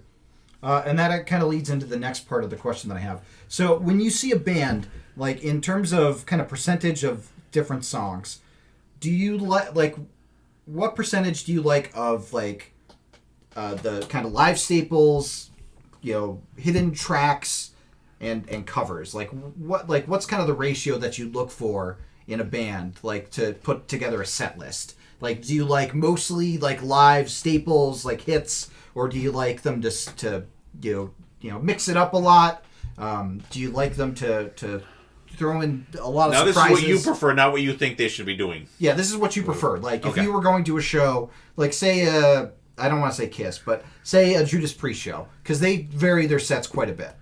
Like, if you're going to a Judas Priest show, how do you like the ratio of the songs? Okay, I go to a show with the realistic point of view that they're going to play certain songs. Yeah, for sure. Okay, Yeah. they're Like- definitely going to play certain songs. However, I give kudos to any band that, even through the course of a tour, I mean, Maiden does it. I mean, they're a machine. they're going to do this. This is the set list at the beginning of the tour. This is going to be the set list at the fucking end of the tour. But Priest, I think in the last 2 tours they did like 44 different songs. Yeah, they switch up. I don't mind. I don't mind the hits. In great example, Judas Priest. They're going to do another thing coming. Breaking the Law, Living After Midnight. You're going to do them. But they are the perfect mix of, all right, we're going to throw in Hammer and the Anvil. We're going to throw in Nightcrawler every now and then. Or a deeper track, we'll do Stained Class, or Saints or we'll, even though it's, I don't know if you want to call it a hit but it's a more known song like Heading Out to the Highway from, or you know what I mean. Even like shit, if they brushed it like Hot Rockin', it would be fucking cool. Well, and sorry, I forgot to mention and another thing to add in, like new songs as well. So like the hits. Like, right, I think if you're promoting, if you are on a tour for a new album, I think you need to do, at least in my opinion, you need to do 4 songs from a new album. 4 songs, minimum 4 songs from a new album. I want to see, especially a band that I love, that I like, Maiden, Priest, shit like that. I mean, even I'll use Kiss as an example. I would. All right, let's just take Say Yeah the fuck out of there. Just Say Yeah is fucking gone. But I would like to see 2 different songs from Sonic Boom, and I would like to see 2 different songs from fucking Monster. Yeah. You're never ever gonna fucking get that. But I would like to. And I think that they use Say Yeah as a representative of that era, which is a fucking. Well, I know they did Wall of Sound at one but point, it's because I remember them playing. Well, on those tours they did, but then soon as they were, I mean, it was 2009 was the last Kiss album, so 2009 or 2011 or I think it was like 2012, 2012 or 14, well, whatever. Since then, so at least for fucking 10 years or 9 or 10 years. They haven't really acknowledged that besides Say Yeah. Yeah. So, but I mean, they have an extensive catalog, but they're just beating it to fucking death. They're just fucking beating that into the ground. But I think if you're on an album tour, you should play at least 4 songs from a new album. Okay. BB, what? Because if you're a fan of that band, you should be buying the new album and listening to it. Well, and sometimes, like in the case of Night Ranger, like it might catch you, like with High Road, when they did High Road from somewhere in California, I think. Yeah, but even with those albums, they could have picked any song off them albums because they're good. But people don't. People will not. For the life of me, I can't understand why they will not just support a band and listen to the new shit. It's great. I mean, there's not 100% great songs, but there's quality stuff to be found in all those albums. Going back to Priest with Firepower, they're still playing some Firepower stuff. They could have played. They could have played for me at least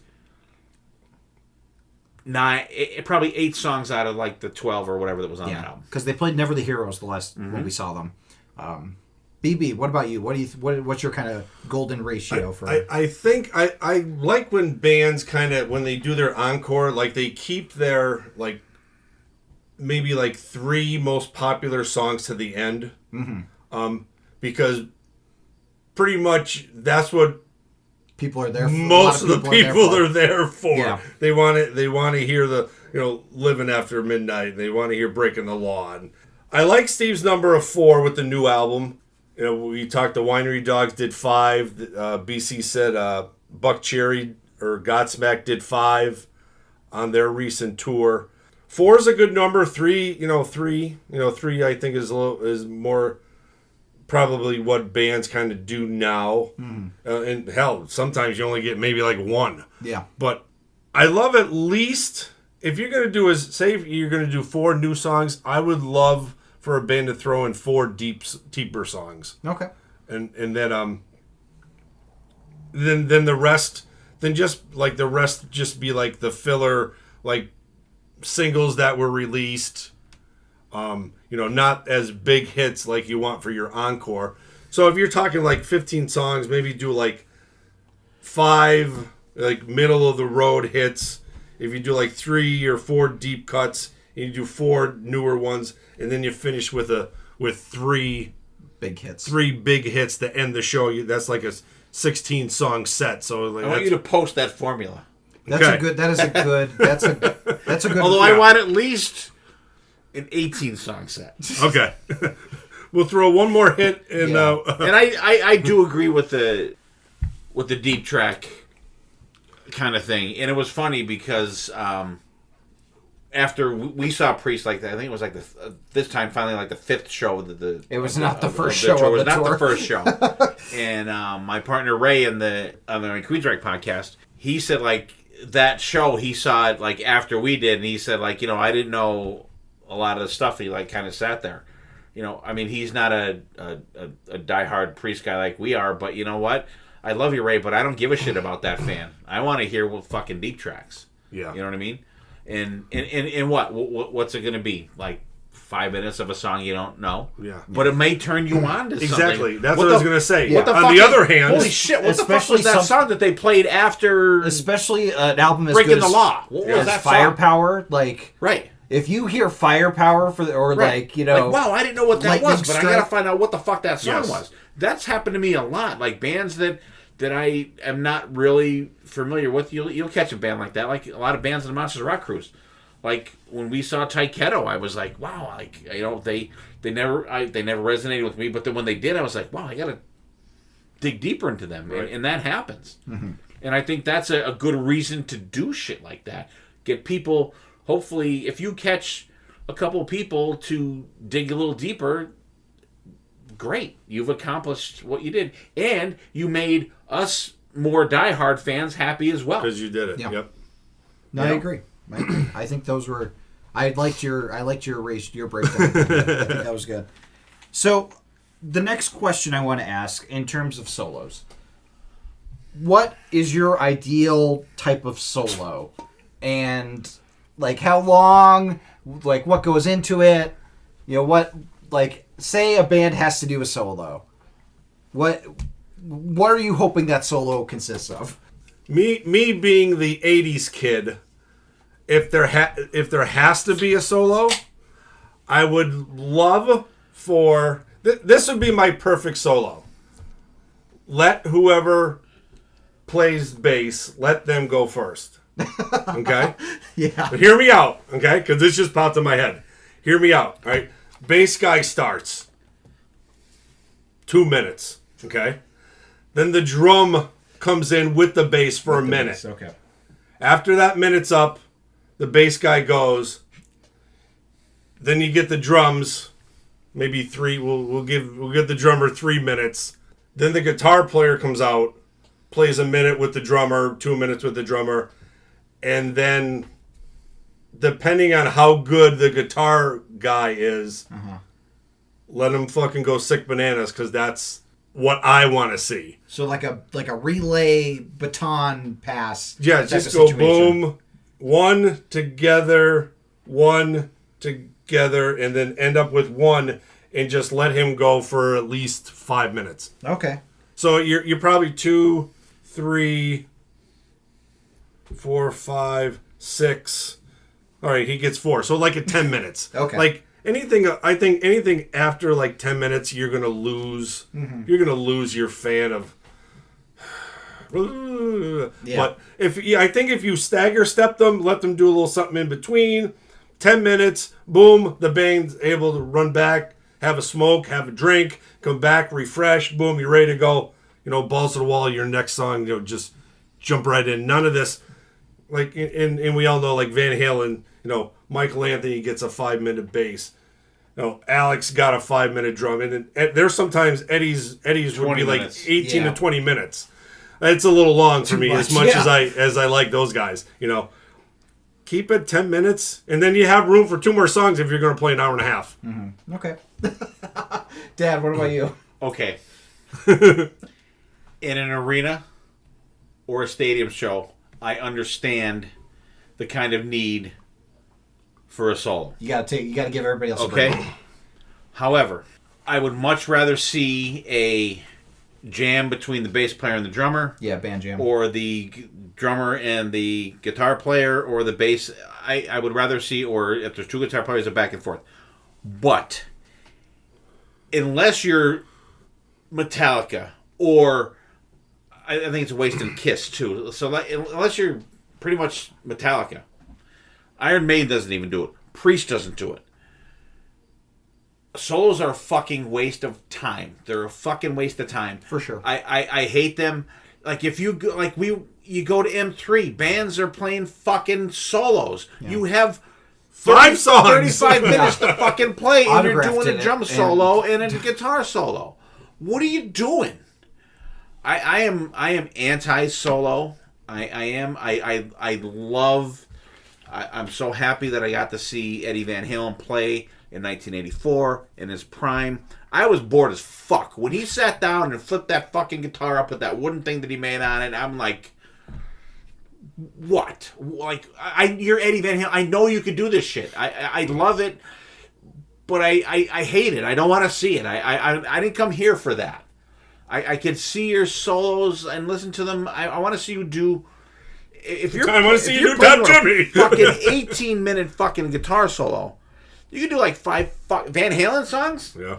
20 minutes. There's 6 songs right there. Right. Yeah. Like I think it's a waste of time. I mean, you don't see Iron Maiden do solos anymore, which I think is great. You don't see Priest do them anymore. You get more songs. I especially like festivals, M3, Monsters of Rock Cruise. There's bands that do solos on. What are you doing? You're playing for a fucking half an hour, and the guy's shredding for fucking 8 minutes. If you're in a festival situation, you should not be doing a solo. I don't get it. If there's going to be like a quick little interlude, fine. At the end of a song, yeah, like as an outro, for like 10 seconds or whatever, absolutely fine. Yeah. Give the dude a little bass part in the middle of the song, like a do him with the drummer. That shit I don't mind, as long as it's part of the song and a cohesive part of the song. Mm-hmm. But I do not want to see a solo at a festival. It's fucking ridiculous. It's a waste of time. It's a waste of everybody's time. You're in a band. You're playing a festival. We know you kick ass. We know that. You don't need to have a solo. Yeah. No, I agree. Ideal situation is a band jam.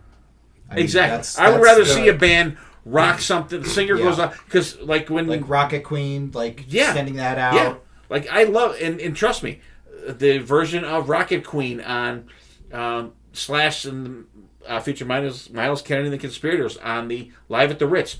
The version of Rocket Queen is 17 minutes long, and I love every fucking second of it because it's the band playing. It's not just Slash up there jerking off. It's the whole fucking band playing.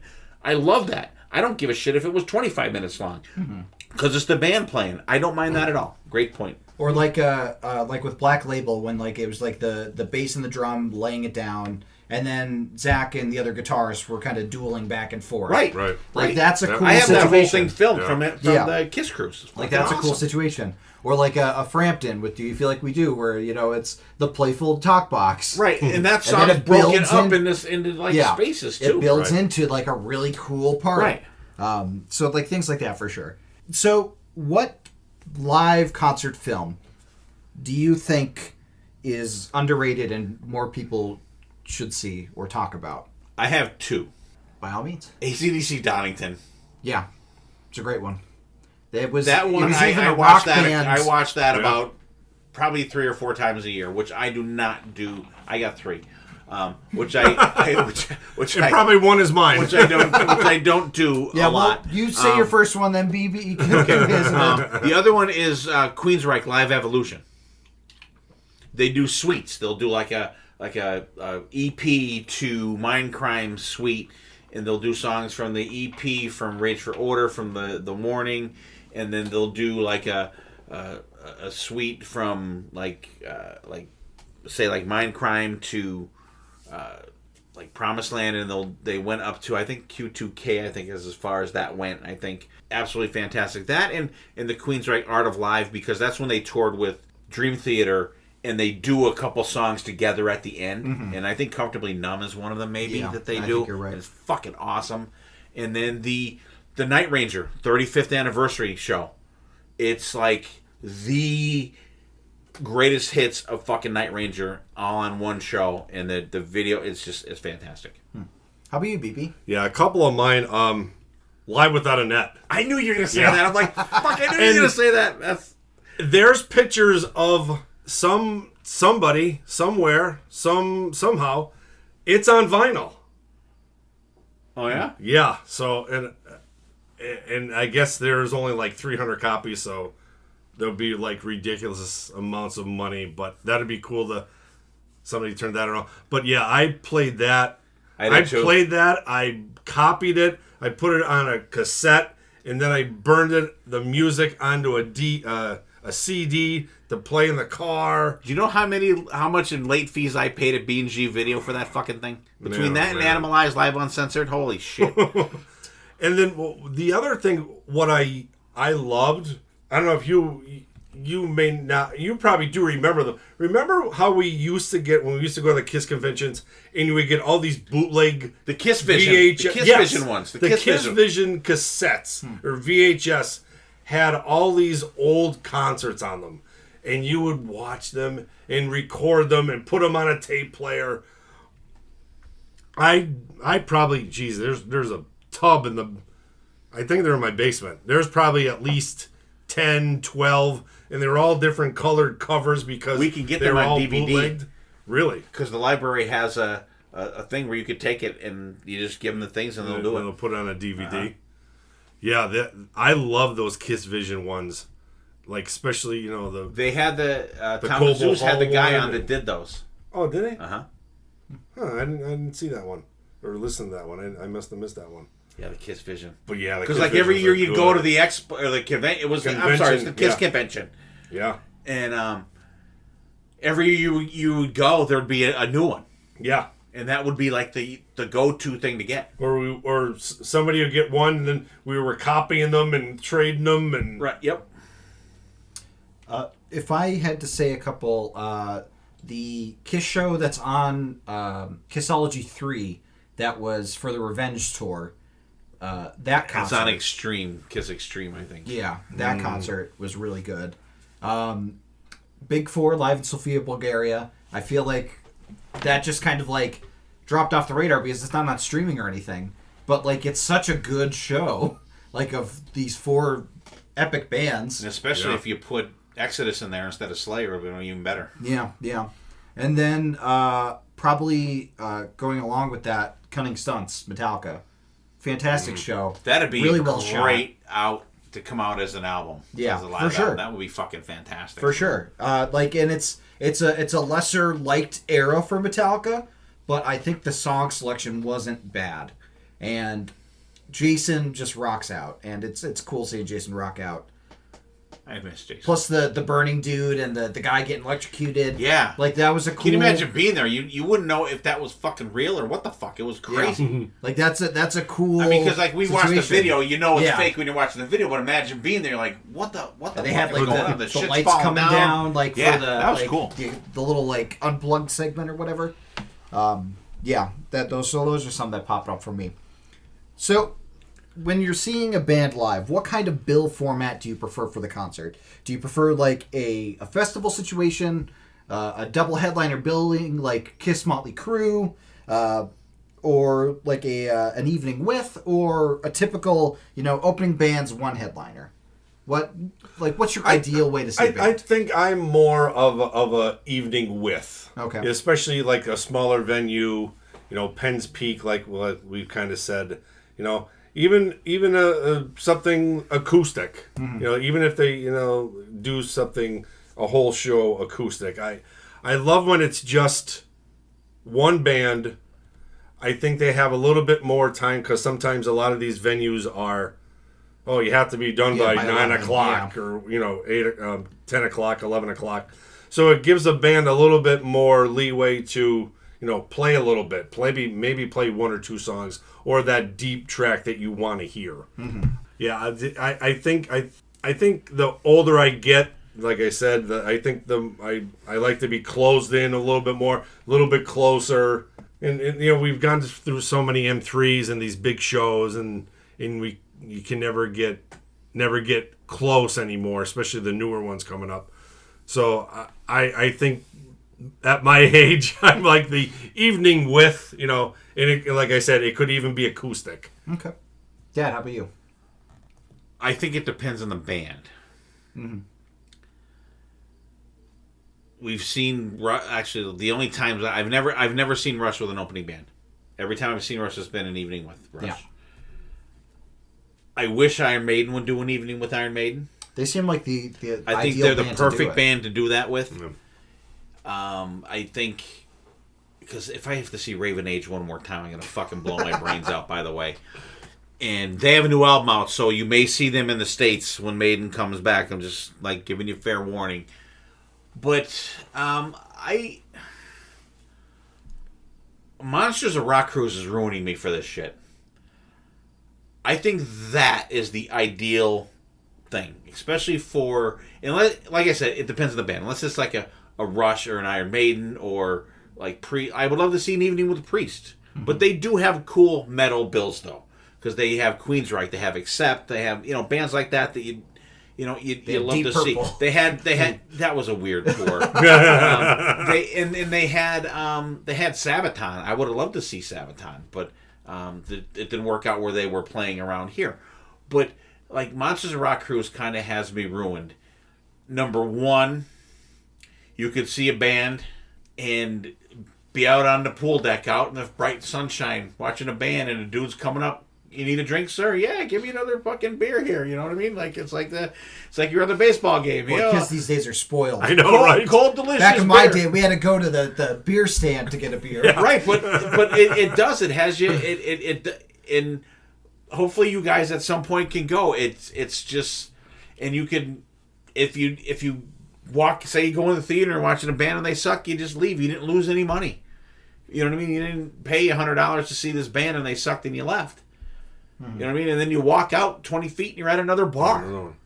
And another band could be playing at the same time. Right. But I think it depends on the band. But if other than the Monsters of Rock Cruise, I like the festivals as long as you have decent. If you're in the front third of the audience, I think is the best place. Like, and I love M3.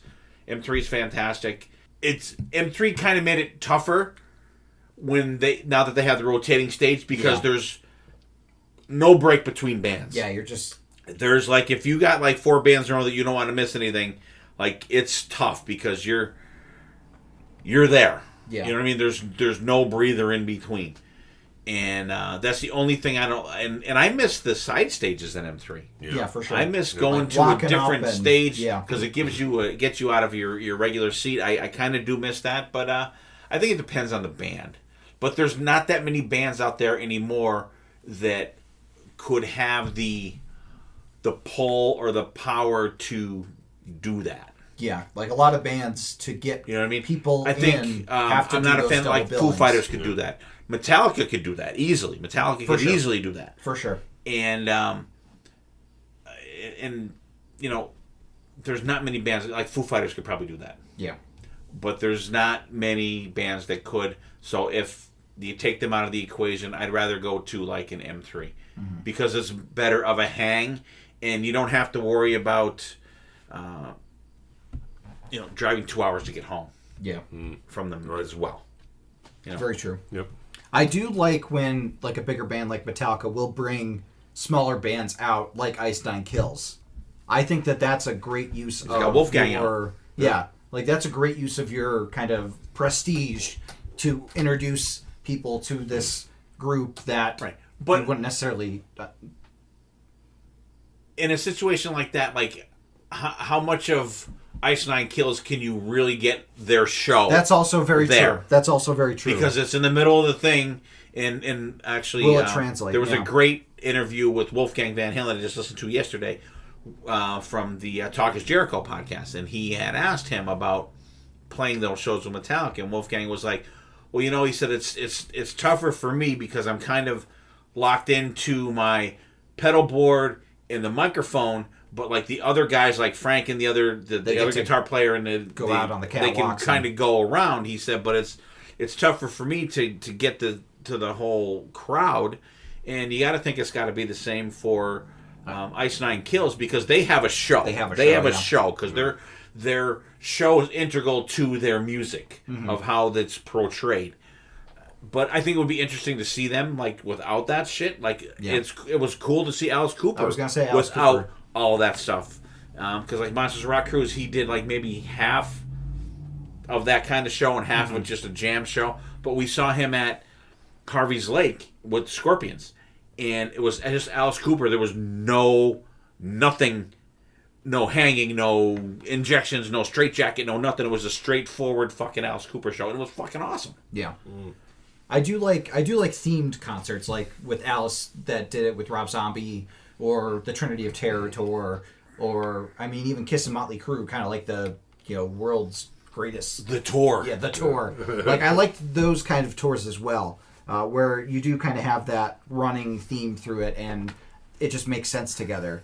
But like a Deep Purple Judas Priest is so weird. That was odd. Like that was I a like great both show, bands, but it was odd. but the two very kind of different audiences, I would think. Yeah. So, yeah, I think I agree with you where, an evening with is perfect for certain bands, and it's a band that's probably been around for a while, that has an established fan base, that has the catalog that they can perform that, like a Deep Purple, like a Rush, those kinds of artists. But I think a lot of the, not to be whatever, but like lesser bands, like bands that you see at Penn's Peak, like it's kind of tough to do an evening with it in a sure. place like that. Yeah. But there's been some perfect shows there, like you'll get a Warrant, a Firehouse, and a Black and Blue. We had Wasp and we had Armored Saint. That was perfect. Mm-hmm. Yeah. I have one question left for everybody. If you had a time machine and you can go to one concert in the past, what would that concert be? If you can't think of a specific concert, I have mine. If you have to think about it, go ahead. During a specific tour, whatever you want to do. The question's open. You just have the time machine, and you could do it. It would be my 5th birthday, January 30th, 1973. The very first Kiss live show was on my birthday when I was 5 years old. Now, this is Kiss, not like Wicked Lester? No, this is Kiss. As Kiss. Their very first show was on my 5th birthday. Okay. I would want to be at that show. BB, how about you? I think Sorry it didn't take that long. No, which is unusual. It's weird, and I kind of was thinking that way, but I would say, I would love to actually be back in Pasadena, like in '74 when Van Halen was Mammoth. Okay, yeah. Like playing in somebody's backyard, like they used to, like the olden days of putting posters on the poles and come see Van Halen. We're going to be in see Van Halen at a kegger. We're going to see Van Halen in Steve Wright's backyard, and $5 for a cup for beer, and just jam out with those guys back in the day from then. I'll go with you. There better be room in a time machine for me too. It better be a big one. I would love to see, and it doesn't even matter what era. I would love to have seen Queen with Freddie Mercury, in their prime. 80s probably would be the ideal time frame.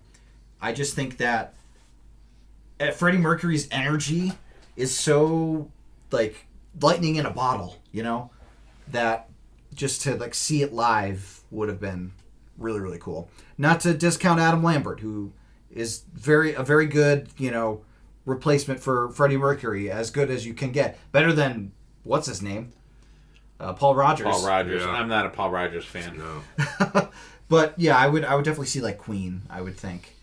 Cool. Yeah.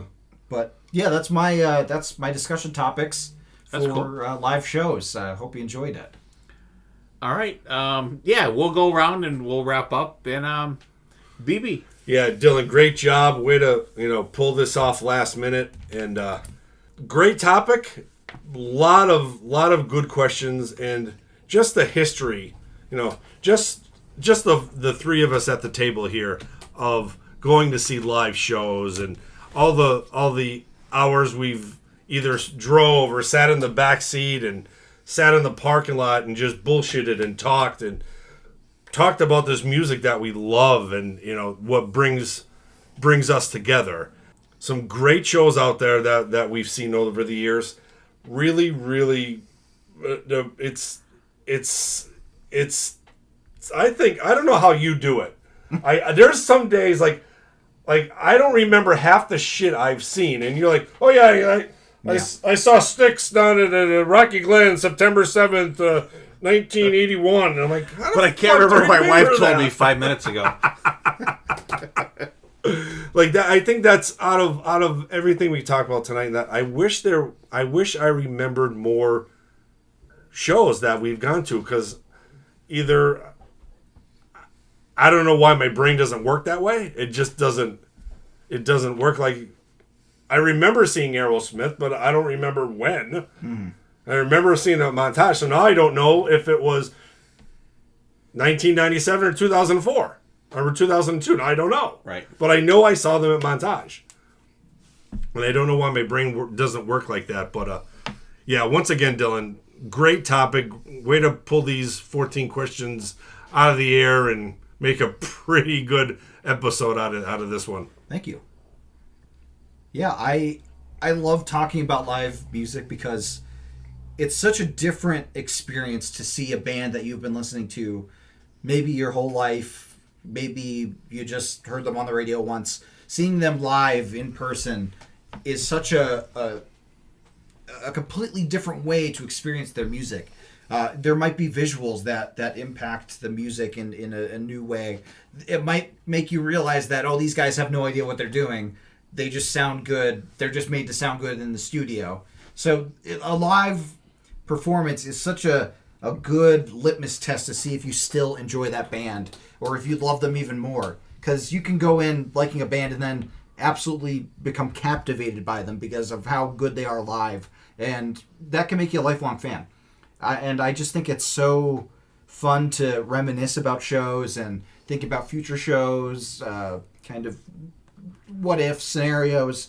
And honestly, it's probably my favorite way to experience music is seeing a good live band with the people that I care about, my friends, my family, whoever it may be, and just experiencing that sharing that experience with those people.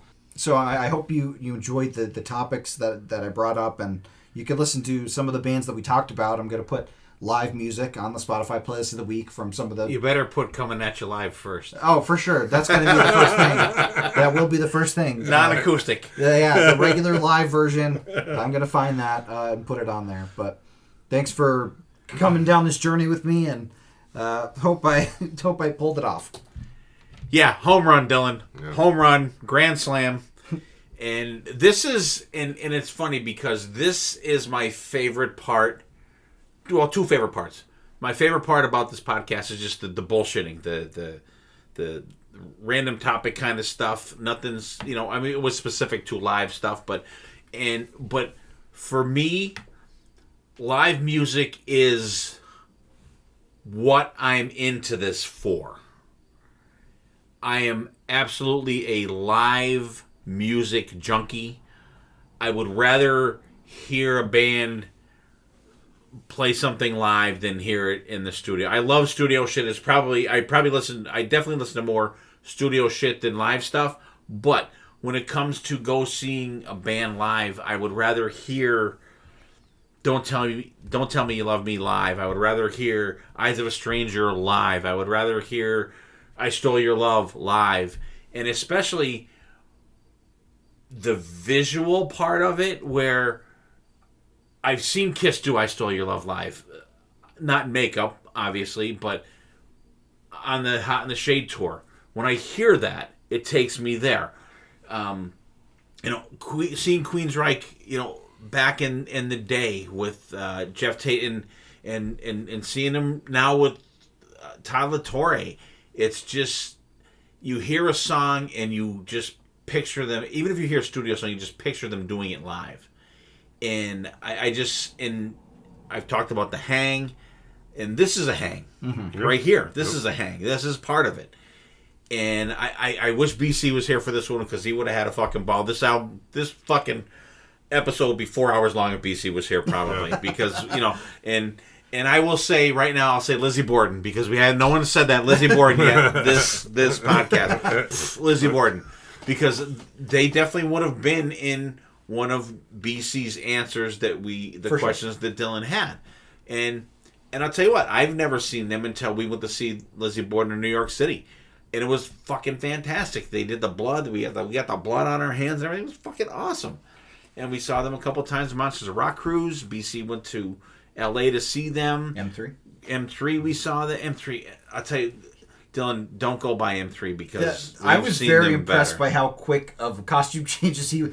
Oh fuck yeah! Oh yeah! He was on it. Boom, for how short their show was. And he was super cool when we went on a Monsters of Rock cruise. But like I'm in this for live music. I love live music. That's why I implore you guys, if you can, you guys out there and you guys in this room, to get on that Monsters of Rock cruise, because it is just fucking go. And if you get off that boat and say you had a bad time, then you're just something wrong with there's like you are like comatose. You know what I mean?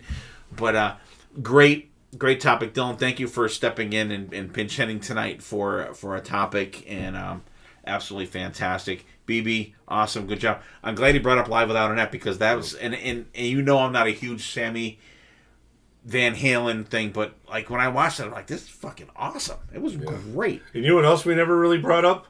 The one-liners. You're pissing on me. Smell my piss. Naked Ace. Like just boom boom. He's got his junk out. Like just things like that are just hilarious. Bruce Dickinson. Yeah. And like I said, the good times we've had together with the Hang totally outweighs the Guitar Gods. The Guitar Gods, the shows we've been to. And we went to see Twisted Sister, Rat, and Lita Ford. Lita Ford didn't play because her bus broke down on the way to the concert. And we went, and a certain person that was with us almost got arrested walking into the venue because he was 16 years, probably 17 years old, drinking a beer, walking in front of the cops. The cops like, are you fucking serious? What are you doing? Yeah. And you know who that was. But like, just like shit like that, like stuff you remember. We went to a on a bus trip to see Van Halen in Autograph in 1984. The whole bus almost got arrested because of fucking jackasses. Mm. We literally had a bus pull in front of us, a bus pull behind us, when the state trooper got on the bus and said, hey, listen, I know there's not anybody on this bus that's over 21 that's drinking alcohol. If you don't get up the money to pay for the damage in this place you guys were just in, everyone's going to jail. And we could have probably paid for fucking 10 of them.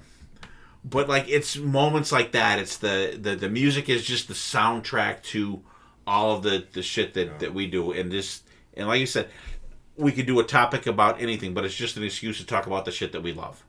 So, Dylan, awesome job. BB, great job. And guys, thank you out there for listening. I love these kind of episodes, the off-the-cuff shit.